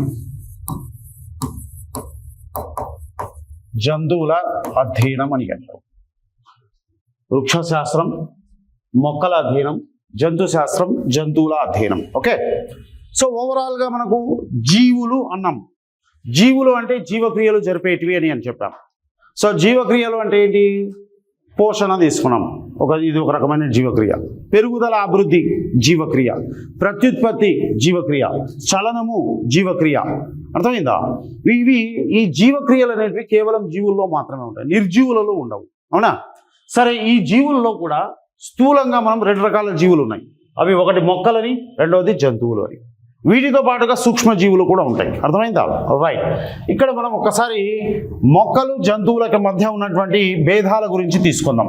సో మొక్కలు జంతువులకు మధ్య ఉన్నటువంటి భేదాలు మనం ఇవన్నీ చిన్నప్పుడు చదువుకుంటామండి. మొక్కలు, జంతువులు, ప్లాంట్స్ అండ్ యానిమల్స్. ఏమున్నాయి భేదాలు చెప్పండి ఒకసారి. మొక్కలు స్వయం పోషకాలు అంటే ఆటోట్రాప్స్ అని అంటారు. ఇవి తమకు కావలసినటువంటి ఆహారాన్ని తామే తయారు చేసుకుంటున్నాయి. సూర్యరశ్మిలో ఉన్నటువంటి కాంతి శక్తిని గ్రహించుకొని కిరణజన్య సంయోగ క్రియ అనేటువంటి ప్రక్రియ ద్వారా అవి ఆహారాన్ని తయారు చేసుకుంటాయి. కాబట్టి వీటి స్వయం పోషకాలు అంటున్నాం. ఇక జంతువులు పరపోషకాలు, హెటెరోట్రాప్స్ అని అంటారు. పరపోషకాలు ఇవి తమకు కావలసినటువంటి ఆహారాన్ని తయారు చేసుకోలేవు, వేరే వాటిపైన ఆధారపడతాయి. సో కాబట్టి వాటిని పరపోషకాలు అని అంటారు. ఇక మొక్కలకు చలనం ఉండదు, జంతువులకు చలనం ఉంటుంది. మొక్కలకు చలనం ఉండదు, జంతువులకు చలనం ఉంటుంది. ఇక నిర్మాణ పరంగా తీసుకున్నాం అనుకోండి, మొక్కలలో హరిత రేణువులు ఉంటాయి, జంతువులలో హరిత రేణువులు ఉండవు. ఇక మొక్కలలో హరిత రేణువులు అనేటువంటి నిర్మాణాలు, క్లోరోప్లాస్ట్ అనేది ఉంటుంది. అందుకే అవి స్వయం పోషకాలుగా పనిచేస్తాయి. జంతువుల్లో హరిత రేణువులు అనేటివి ఉండవు. ఇక మొక్కలలో కణ కవచం ఉంటుంది, సెల్ వాల్ అనేది ఉంటుంది. జంతువులలో కణ కవచం ఉండదు. అదేవిధంగా మొక్కలలో రిక్తికలు అనేటువంటి కణాంగాలు నిర్మాణాలు ఉంటాయి, జంతువులలో ఉండదు. ఇక మొక్కలలో సెంట్రియోల్ అనేటువంటి నిర్మాణం ఉండదు, జంతువులలో సెంట్రియోల్ అనేటువంటి నిర్మాణం ఉంటుంది. సో జీవశాస్త్రం తీసుకుంటే జీవశాస్త్రాన్ని మనం 2 శాఖలుగా విభజించుకున్నాం. అది వృక్షశాస్త్రము, జంతుశాస్త్రం. వృక్షశాస్త్రాన్ని బోటనీ అని అంటారు, మొక్కల అధ్యయనాన్ని వృక్షశాస్త్రం అంటారు. జంతువుల గురించి అధ్యయనం చేయడాన్ని జంతుశాస్త్రం లేదా జువాలజీ అని అంటారు. ఇక మొక్కలు జంతువులకు మధ్య ఉన్నటువంటి భేదాలు తీసుకుంటే మొక్కలు అంటే స్వయం పోషకాలు, తమ ఆహారాన్ని తామే తయారు చేసుకుంటాయి. జంతువులు పరపోషకాలు, తమ ఆహారాన్ని తయారు చేసుకోలేవు. మొక్కలకు చలనం ఉండదు, సో కాబట్టి స్థానబద్ధంగా ఉంటాయి, ఒక ఆధారాన్ని అంటిపెట్టుకొని ఉంటాయి. జంతువుల్లో కండర అస్థిపంజర వ్యవస్థలు అనేవి అభివృద్ధి చెంది ఉంటాయి, నాడీ వ్యవస్థలు అనేది అభివృద్ధి చెంది ఉంటాయి. కాబట్టి ఒక ప్లేస్ నుంచి ఇంకొక ప్లేస్కి మూవ్ అవుతుంటాయి, సో కాబట్టి చలనం ఉంటుంది. ఇక హరితరేణువులు అనేటువంటి నిర్మాణాలు మొక్కలలో ఉంటాయి కాబట్టి అవి సూర్యరశ్మిలో ఉన్న కాంతి శక్తిని గ్రహించుకోగలుగుతున్నాయి, తమకు కావాల్సిన ఆహారాన్ని తయారు చేసుకోగలుగుతున్నాయి. జంతువుల్లో హరితరేణువులు ఉండవు కాబట్టి ఆహారాన్ని తయారు చేసుకోలేవు. అదేవిధంగా మొక్కల యొక్క కణ నిర్మాణంలో కణ కవచం అనేటువంటి ఒక దృఢమైనటువంటి నిర్మాణం ఉంటుంది. ఇది కణము అనుకుంటే కణము చుట్టూ ఒక దృఢమైనటువంటి నిర్మాణం ఉంటుంది, దాన్నే కణ కవచం అని అంటారు. జంతువులలో కణ కవచం అనేది ఉండదు. ఇక రిక్తికలు అని అంటాం. రిక్తికలు అంటే కణం లోపల అక్కడక్కడ ఖాళీ ప్రదేశాలు ఉంటాయి. ఇలా ఆ ఖాళీ ప్రదేశాలను ఏమంటారు? రిక్తికలు అని అంటారు, వ్యాక్యూల్స్ అని అంటారు. ఇవి మొక్కలలో ఉంటాయి. రిక్తికలు అనేటివి జంతువులలో ఉండవు. ఇక సెంట్రియోల్ అనేటువంటి నిర్మాణము కేంద్రకానికి దగ్గరగా ఉంటుంది. ఇది జంతువుల్లో ఉంటుంది కానీ మొక్కలలో ఉండదు. ఇంతవరకు క్లియర్ కదండి? రైట్. అదేవిధంగా ఇక్కడ మనం వృక్షశాస్త్రం తీసుకున్నాం కదా, ఆ వృక్షశాస్త్ర పితామహుడు అని అంటున్నాం. చూడండి, so father of botany,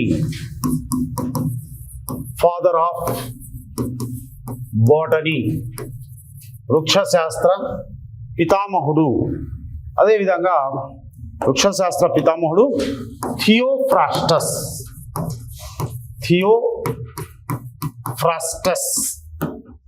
so ఇతని ఫాదర్ ఆఫ్ బోటనీ అని అంటారు, వృక్షశాస్త్ర పితామహుడు అని అంటారు. ఇతను ఒక గ్రంథాన్ని రచించాడు, బుక్ రాశాడు.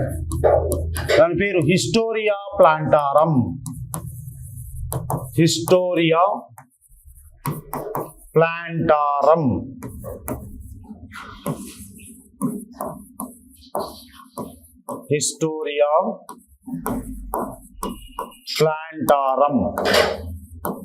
హిస్టోరియా ప్లాంటారం అనేటువంటి ఒక గ్రంథాన్ని రచించాడు.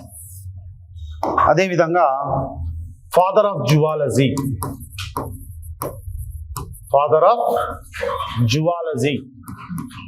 జంతు శాస్త్ర పితామహుడు అరిస్టాటిల్.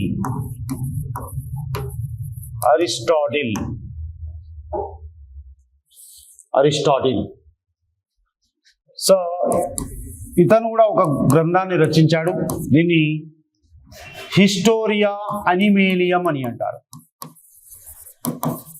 హిస్టోరియా అనిమేలియం.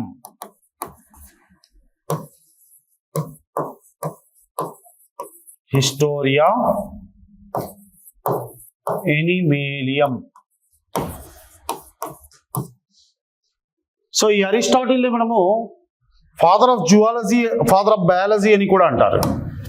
అరిస్టాటిల్ ని ఫాదర్ ఆఫ్ బయాలజీ అంటే జీవశాస్త్ర పితామహుడు అని కూడా అంటారు. జీవశాస్త్ర పితామహుడు అని కూడా అంటాం. జీవశాస్త్ర పితామహుడు.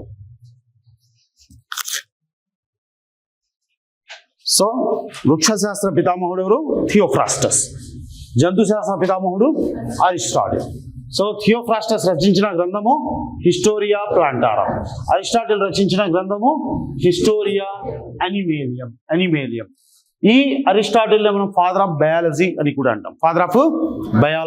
కూడా అంటాం. ఓకే, ఇదంతా బేసిక్ ఇన్ఫర్మేషన్ గుర్తుపెట్టుకోవాలి. ఓవర్. రైట్.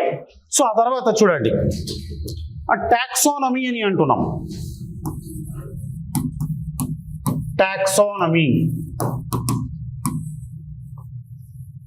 టాక్సానమీ లేదా దీన్ని వర్గీకరణ శాస్త్రం అని అంటారు. వర్గీకరణ శాస్త్రం అని అంటారు. టాక్సానమీ లేదా వర్గీకరణ శాస్త్రం. ఓకే, సో జీవుల యొక్క వర్గీకరణ గురించి అధ్యయనం చేసేటువంటి శాస్త్రాన్ని వర్గీకరణ శాస్త్రం అని అంటాము, టాక్సానమీ అని అంటున్నాం. అసలు వర్గీకరణ అంటే ఏంటి? సమూహాలుగా చేయడం, దగ్గరి లక్షణాలను ఆధారంగా చేసుకొని జీవులను సమూహాలుగా చేయడాన్ని ఏమంటారు? వర్గీకరణ అని అంటారు. సే ఫర్ ఎగ్జాంపుల్ ఇప్పుడు మనం మానవులు ఉన్నామండి. మానవులందరికీ ఒకే రకమైనటువంటి లక్షణాలు ఉన్నాయి కదా. ఆకార నిర్మాణం కావచ్చు, ఆహారపు అలవాట్లు కావచ్చు, నివాసపు అలవాట్లు కావచ్చు, ఇవన్నీ అంటే మానవులందరూ కూడా ఒక సమూహానికి చెందినటువంటి వాళ్ళు. అదేవిధంగా మనకు మొక్కలు ఉన్నాయి. మొక్కలకు ప్రత్యేకమైనటువంటి లక్షణాలు ఉంటాయి. అంటే మొక్కలు అంటే అవి స్వయం పోషకాలుగా ఉండాలా, ఆహారం తయారు చేసుకోవాలా, వాటికి చలనం అనేది ఉండకూడదు. అవునా? ఇవి రెండు మేజర్ లక్షణాలు. వీటితో పాటు నిర్మాణ పరంగా తీసుకున్నాం అనుకోండి, హరితరేణువులు అనేటివి ఉంటాయి, కణకవచం అనేది ఉంటుంది, రిక్తికలు అనేటివి ఉంటాయి, సెంట్రియోల్ ఉండదు. ఇవి మొక్కల యొక్క లక్షణాలు. తిరిగి మొక్కల్లో మనకు అనేక రకాల మొక్కలు ఉన్నాయి కదా. అందులో ఏదో ఒక లక్షణాన్ని బట్టి వాటిని కేటగరైజ్ చేయాలా, ఏదో ఒక లక్షణాన్ని బట్టి వాటిని సమూహాలుగా చేయాలా. అంటే మొక్కల్లో పుష్పాలు ఇచ్చేటువంటి మొక్కలు, పుష్పించని మొక్కలు, పుష్పించని మొక్కలు, పుష్పించే మొక్కలు, ఇలా రెండు రకాలు కేటగరైజ్ చేశారు కదా. మళ్ళీ పుష్పించని మొక్కలలో మళ్ళీ వాటి దగ్గర లక్షణాలను ఆధారంగా చేసుకుని ఇలా సమూహాలుగా చేసుకుంటూ వెళ్తున్నాం.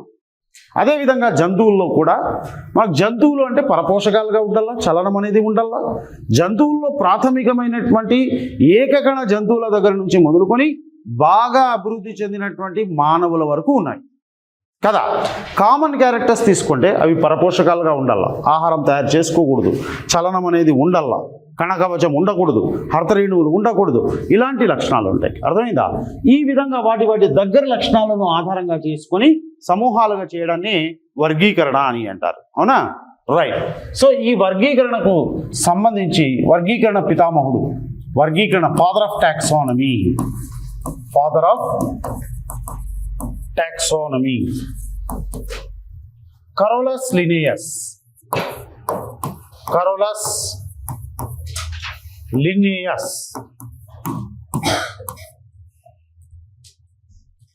వర్గీకరణ శాస్త్ర పితామహుడు కరోలస్ లినియస్. ఇతను రాసినటువంటి గ్రంథాలు సిస్టమా నేచురే,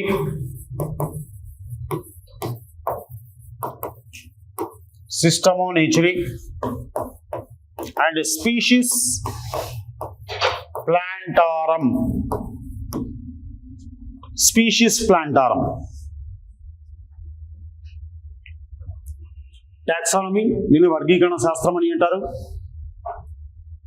జీవులను సమూహాలుగా చేయడాన్ని వర్గీకరణ అంటారు. వర్గీకరణ గురించి అధ్యయనం చేయడాన్ని వర్గీకరణ శాస్త్రం అని అంటారు. Father of taxonomy Carolus Linnaeus. ఇతను రచించినటువంటి గ్రంథాలు Systema Naturae, Species Plantarum. Systema Naturae, Species Plantarum. Right. So ఈ వర్గీకరణకు సంబంధించి కరోలస్ లినియస్ ఒక సిద్ధాంతాన్ని ప్రతిపాదించాడు. దానిని ద్వినామ నామీకరణ సిద్ధాంతం అని అంటారు. ద్వినామ నామీకరణ సిద్ధాంతం. దీన్ని బైనామియల్ నామన్క్లేచర్ అని అంటారు. సో వర్గీకరణకు సంబంధించి కరోలస్ లినియస్ ఒక సిద్ధాంతాన్ని ప్రతిపాదించాడు. దాన్ని ద్వినామ నామీకరణ సిద్ధాంతం అని అంటారు. బైనామియల్ నామన్క్లేచర్ అని అంటారు. బైనామియల్ నామన్క్లేచర్ అని అంటారు. చూడండి, ఇక్కడ పేర్లోనే ఉంది ద్వినామ. ద్వి అంటే రెండు, నామ అంటే పేర్లు, నామీకరణం అంటే ఒక పద్ధతి. Bi two, nomial naming, nomenclature method. అవునా? సో ఈ ద్వినామ నామీకరణం ప్రకారము ప్రతి జీవికి రెండు పేర్లు ఉంటాయి. ప్రతి జీవికి 2 పేర్లు ఉంటాయి. సో మొదటి నామం ప్రజాతి అని అంటారు, దీన్ని జీనస్. సెకండ్ నామం, రెండవ నామం జాతి అంటాం, దీన్ని స్పీషిస్. ఇది గుర్తుపెట్టుకోండి. ద్వినామ నామీకరణం ప్రకారము ప్రతి జీవికి 2 పేర్లు ఉంటాయి. ప్రతి జీవికి 2 పేర్లు ఉంటాయి. మొదటి నామాన్ని ప్రజాతి నామం అని అంటారు, జీనస్ అని అంటారు. రెండవ నామాన్ని జాతి నామం అని అంటారు, స్పీషిస్ అని అంటారు. ఇలా ప్రజాతి జాతి నామాన్ని కలిగి ఉండడాన్ని ఏమంటారంటే ద్వినామ నామీకరణం అని అంటారు. ఇప్పుడు ఫర్ ఎగ్జాంపుల్ చూడండి, ఒక్కసారి రివైజ్ చేస్తాను. టాక్సానమీ వర్గీకరణ శాస్త్రం అంటే వర్గీకరణ గురించి అధ్యయనం చేయడం, జీవుల యొక్క సమూహాలుగా చేయడం, దాన్ని వర్గీకరణ అంటారు. ఫాదర్ ఆఫ్ టాక్సానమీ కరోలస్ లినయస్, ఇతను రచించిన గ్రంథాలు గుర్తుపెట్టుకోవాలా. సిస్టమా నేచురే, స్పీషీస్ ప్లాంటా. సో ఈ కరోలస్ లినయస్ యాక్చువల్గా గాస్పర్డ్ బాహిన్ అనేటువంటి వ్యక్తి ద్వినామ నామీకరణ సిద్ధాంతాన్ని ప్రతిపాదిస్తాడు. కానీ దాన్ని బాగా ప్రాచుర్యంలోకి చేసింది, డెవలప్ చేసింది ఎవరు అంటే కరోలస్ లినయస్ అన్నమాట. అందుకే దాన్ని మనం అతని పేరు మీదుగానే చెప్పుకుంటాం. సరే, ఇక్కడ ద్వినామ నామీకరణము అంటే బైనామియల్ నామన్క్లేచర్ అంటే ప్రతి జీవికి 2 పేర్లు ఉంటాయి. ప్రతి జీవికి 2 పేర్లు ఉంటాయి. సో మొదటి నామాన్ని ఏమంటారు? ప్రజాతి నామం అంటారు. రెండో నామాన్ని ఏమంటారు? జాతి నామం అంటారు. అంటే ఇలా ప్రజాతి జాతి నామాన్ని కలిగి ఉండడాన్ని ఏమంటారంటే ద్వినామ నామీకరణం అని అంటారు. ఏమంటారు? ద్వినామ నామీకరణం అంటారు. ఫర్ ఎగ్జాంపుల్ ఇప్పుడు చూడండి, మనం ఎగ్జాంపుల్ చూసినాం అనుకోండి. ఫర్ ఎగ్జాంపుల్ మానవుడు ఉన్నాడండి. మానవుడి యొక్క శాస్త్రీయ నామం ఏంటి? Homo sapiens.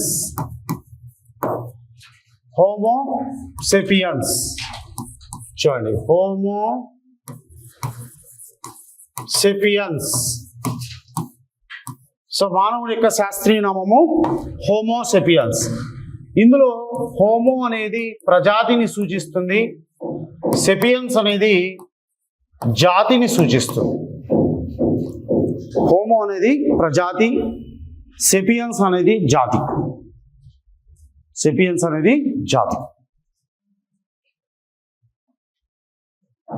రైట్. అదేవిధంగా మన భారత జాతీయ పక్షి ఏదండి? ఏది? నెమలి. జాతీయ జంతువు ఏది? పులి. జాతీయ వృక్షం మర్రి చెట్టు. ఓకే, మర్రి వృక్షం. జాతీయ పుష్పం ఏది? తామర. సో ఇప్పుడు ఫర్ ఎగ్జాంపుల్ ఇప్పుడు మనం జాతీయ పక్షి ఏమన్నాం? నెమలి యొక్క శాస్త్రీయ నామం ఏంటి? పావో క్రిస్టాటస్. ఏమంటారు? పావో క్రిస్టాటస్. మన జాతీయ జంతువు పులి, శాస్త్రీయ నామం పాంథెరా టైగ్రిస్. ఏమంటాం? Panthera Tigris. జాతీయ వృక్షం మర్రి, శాస్త్రీయ నామం ఫైకస్ బెంగాలెన్సిస్. ఏమంటారు? Ficus bengalensis. జాతీయ పుష్పం తామర, శాస్త్రీయ నామం నీలంబో న్యూసిఫెరా.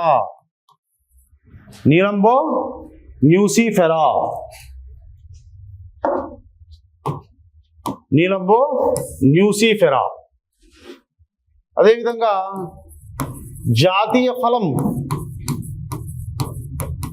ఫలం ఏది? మామిడి. శాస్త్రీయ నామం మ్యాంజిఫెరా ఇండికా. సో జాతీయ పక్షి నెమలి పావో క్రిస్టాటస్, మన శాస్త్రీయ నామాలు తీసుకుంటే పావో ప్రజాతి క్రిస్టాటస్ జాతి, ప్యాంథెరా ప్రజాతి టైగ్రిస్ జాతి, ఫైకస్ ప్రజాతి బెంగాలెన్సిస్ జాతి, నీలంబో ప్రజాతి న్యూసిఫెరా జాతి, మ్యాంజిఫెరా ప్రజాతి ఇండికా జాతి. ఓకే, సో మన క్వశ్చన్ ఎలా అడుగుతాడంటే ఈ క్రింది వాటిలో దినామనామీకరణంలో ఉన్నటువంటి పేర్లు ఏవి అంటాడు. క్వశ్చన్ ఏమడుగుతాడు, ద్వినామనామీకరణంలోని పేర్లు అంటాడు. క్వశ్చన్, ద్వినామ నామీకరణం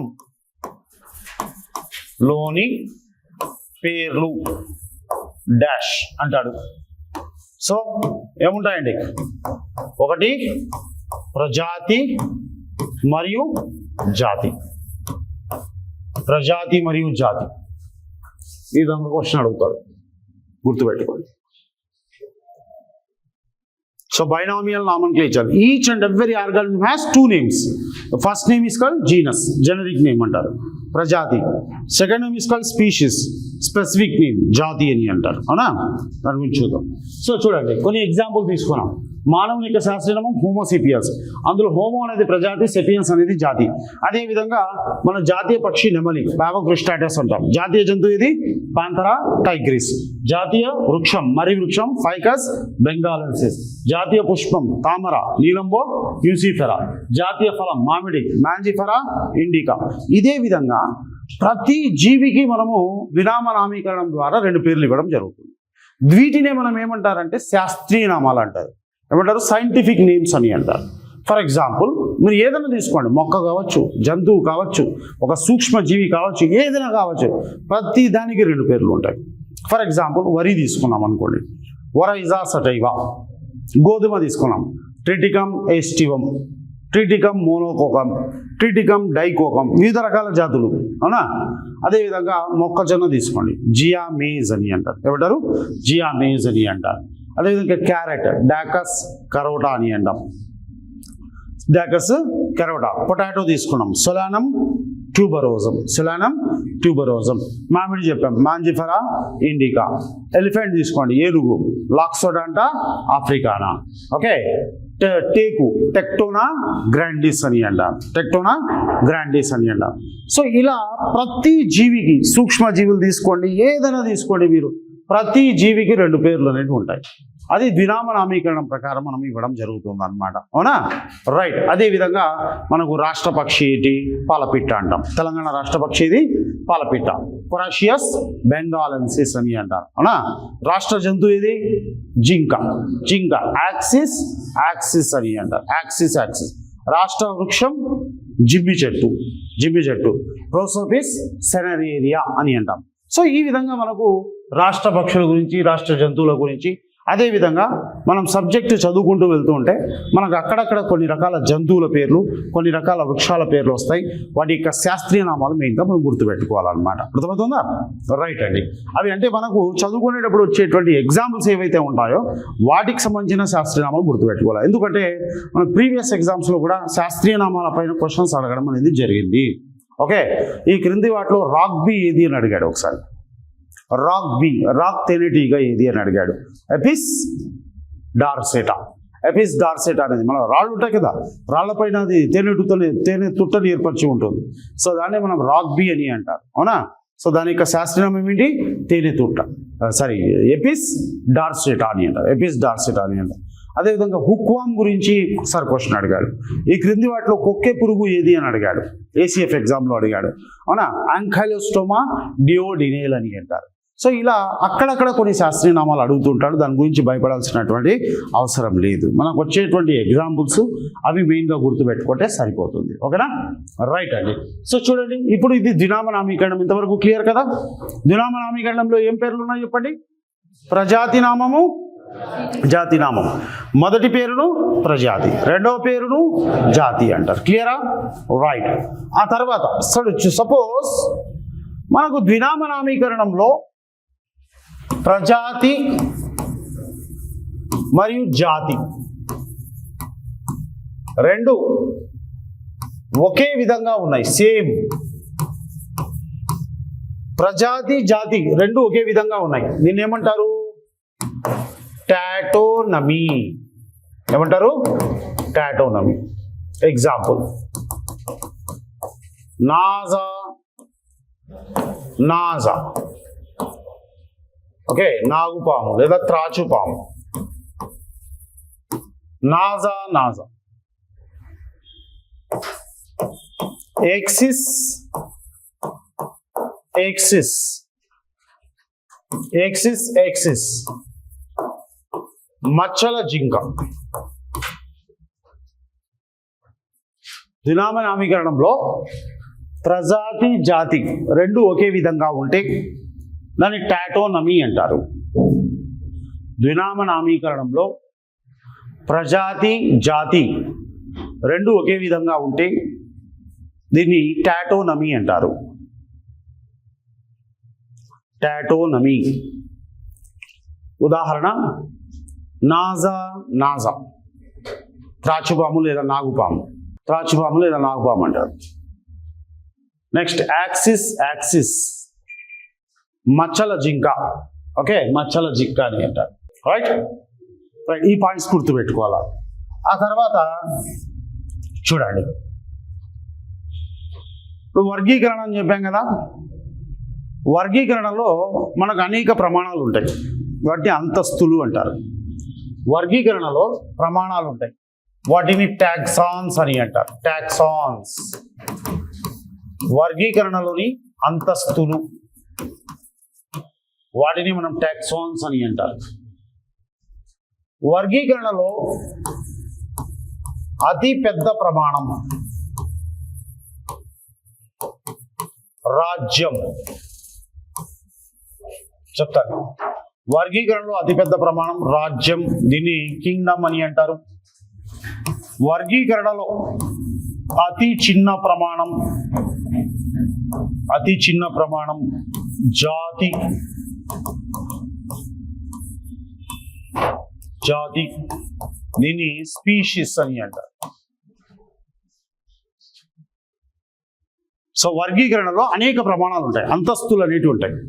సో వాటిని మనం ఏమంటారంటే టాక్సాన్స్ అని అంటారు. టాక్సాన్స్ పదం గుర్తుపెట్టుకోండి. అతిపెద్ద ప్రమాణాన్ని ఏమంటాము? రాజ్యం అంటారు. అతి చిన్న ప్రమాణాన్ని ఏమంటారు? జాతి అంటారు. ఓకే, జాతి అంటారు. అయిందా? రైట్. ఇప్పుడు చూడండి, ఈ ఆర్డర్ గుర్తుపెట్టుకోవాలా మీరు. అప్పుడప్పుడు క్వశ్చన్ అడగడానికి పాసిబిలిటీ ఉంది. ఈ క్రింది వాటిలో వర్గీకరణలోని అంతస్తుల సరైన క్రమాన్ని గుర్తించండి అంటాడు. వర్గీకరణలోని అంతస్తుల లేదా టాక్సాన్స్ యొక్క సరైన క్రమాన్ని గుర్తించండి అంటాడు. రైట్. ఇప్పుడు చూడండి ఒకసారి, రాజ్యం అన్నాం కదా. అతిపెద్ద ప్రమాణం ఏదండి? రాజ్యం. రాజ్యం. విభాగం. విభాగము. నెక్స్ట్ వర్గము. వర్గము. తరగతి. తరగతి. క్రమము. క్రమం. నెక్స్ట్ కుటుంబం. కుటుంబం. దీని కంటిన్యూయేషన్. ప్రజాతి. జాతి. ప్రజాతి, జాతి. రాజ్యం. Kingdom. Kingdom. Division. Phylum. Class. అక్కడక్కడ కొన్ని ఇంగ్లీష్ పదాలు కూడా గుర్తుపెట్టుకుంటూ ఉండాలి. అప్పుడప్పుడు ఇంగ్లీష్లో కూడా ఇచ్చేస్తుంటాడు. Class. Order. Family. Family. Genus. Species. Species. So ఇక్కడ చూడండి, రాజ్యం అతి పెద్ద ప్రమాణం. జాతి అతి చిన్న ప్రమాణం. ఈ ఆర్డర్ అనేది ఇంపార్టెంట్, గుర్తుపెట్టుకోవాలి. సో వర్గీకరణకు సంబంధించినటువంటి అంతస్తులు అంటారు వాటిని. ఇప్పుడు ఫర్ ఎగ్జాంపుల్ మనం ప్రపంచం తీసుకున్నాం, భూగోళం తీసుకోండి. భూగోళాన్ని మనం వివిధ ఖండాలుగా విభజించాం. ఖండాలను దేశాలుగా, దేశాలను రాష్ట్రాలుగా, రాష్ట్రాలను జిల్లాలుగా, జిల్లాలను మండలాలుగా, మండలాలను గ్రామాలుగా. అవునా? సో అతిపెద్ద ప్రమాణం అంటే ఏం చెప్తాం? అప్పుడు ఖండం అంటాం. అతి చిన్న ప్రమాణం అంటే గ్రామం. మనం ఏ విధంగా అయితే హైరార్కియల్గా డివైడ్ చేసుకున్నామో అదేవిధంగా రాజ్యం, విభాగం, వర్గం, తరగతి, క్రమము, కుటుంబము, ప్రజాతి, జాతి. ఇప్పుడు ఫర్ ఎగ్జాంపుల్ రాజ్యం తీసుకున్నాం అనుకోండి. ఫర్ ఎగ్జాంపుల్ మనకు రాజ్యం తీసుకున్నాం అనుకోండి. రాజ్యం అన్నప్పుడు జంతు రాజ్యం వస్తుంది. జంతు రాజ్యం, అనిమల్ కింగ్డమ్ అని అంటారు. అనిమల్ కింగ్డమ్ వస్తుంది. అదేవిధంగా మొక్కలు తీసుకుంటే వృక్ష రాజ్యం, ప్లాంట్ కింగ్డమ్ అని అంటారు. అవునా? ఇప్పుడు మనం జంతు రాజ్యంలో ఇలా మనం తీసుకుంటూ విభాగం అన్నాం అనుకోండి. విభాగంలో మనకు ఏ నేత, నాతోష్టమేట అంటారు. దవడలు కలిగినవి, దవడలు లేనటువంటివి, ఇలా విభాగాలు.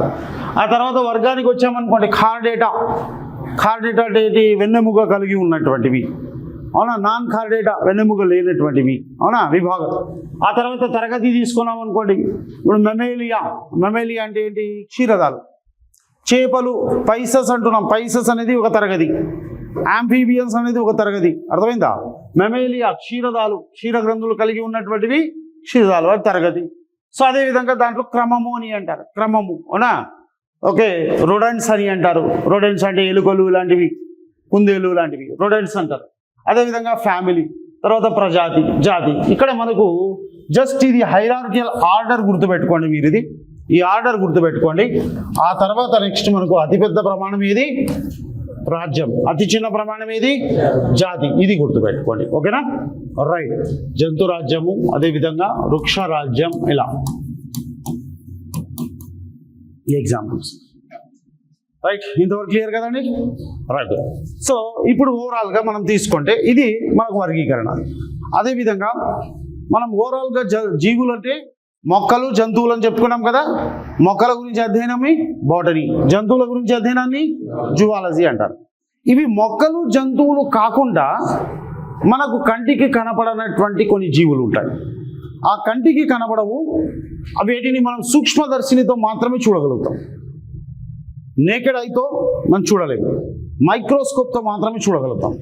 అటువంటి జీవులను ఏమంటారంటే సూక్ష్మజీవులు అని అంటారు. ఏమంటారు? సూక్ష్మజీవులు. ఈ సూక్ష్మజీవుల గురించి అధ్యయనం చేసేటువంటి శాస్త్రాన్ని సూక్ష్మజీవ శాస్త్రం అని అంటారు. సూక్ష్మ జీవ శాస్త్రం. దీన్ని మైక్రోబయాలజీ అని అంటారు. సూక్ష్మజీవులు, కంటికి కనబడనటువంటి జీవులను సూక్ష్మజీవులు అంటారు. కంటికి కనబడనటువంటి జీవులను సూక్ష్మజీవులు అని అంటారు. వీటి గురించి అధ్యయనం చేసే శాస్త్రాన్ని సూక్ష్మజీవ శాస్త్రం అంటారు. ఫర్ ఎగ్జాంపుల్ బ్యాక్టీరియాలు, వైరస్లు, ప్రోటోజోవాలు. బ్యాక్టీరియాలు, వైరస్లు, ప్రోటోజోవాలు. బ్యాక్టీరియాల గురించి అధ్యయనం చేసేటువంటి శాస్త్రాన్ని బ్యాక్టీరియాలజీ అని అంటారు. బ్యాక్టీరియాలజీ. వైరస్ల గురించి అధ్యయనం చేసే శాస్త్రాన్ని వైరాలజీ అంటాం. వైరాలజీ. ప్రోటోజోవాల గురించి అధ్యయనం చేసే శాస్త్రాన్ని ప్రోటోజువాలజీ అని అంటారు. ప్రోటోజువాలజీ. సూక్ష్మజీవ శాస్త్రం మైక్రోబయాలజీ అని అంటారు. సూక్ష్మజీవుల గురించి అంటే కంటికి కనబడనటువంటి జీవుల గురించి అధ్యయనం చేసేటువంటి శాస్త్రాన్ని సూక్ష్మజీవ శాస్త్రం, మైక్రోబయాలజీ. ఓకే. ఉదాహరణ బ్యాక్టీరియల్ అధ్యయనాన్ని బ్యాక్టీరియాలజీ, వైరస్ల అధ్యయనాన్ని వైరాలజీ, ప్రోటోజోవాల గురించి అధ్యయనం చేయడాన్ని ప్రోటోజువాలజీ అని అంటారు. ఇవన్నీ కూడా సూక్ష్మజీవులు అండి, కంటికి కనబడనటువంటి జీవులు. Okay, right. సో ఇది basic introduction of biology. So ఇక్కడ వరకు మనం ఏం చేసుకున్నాం, బయాలజీ అంటే ఏంటో, బయాలజీలో ఉన్నటువంటి మెయిన్ శాఖలు బాటనీ, జువాలజీ, అదేవిధంగా వర్గీకరణ శాస్త్రం. సో అందులో విరామ నామీకరణ శాస్త్రం గురించి మనము తెలుసుకోవడం అనేది జరిగింది. ఇంతవరకు క్లియరా? రైట్ అండి. ఆ తర్వాత మనము జీవ సామ్రాజ్య వర్గీకరణ గురించి తెలుసుకుందాం. ఓకేనా? ఈ లోపల మనం ఒక బ్రేక్ తీసుకుందామా?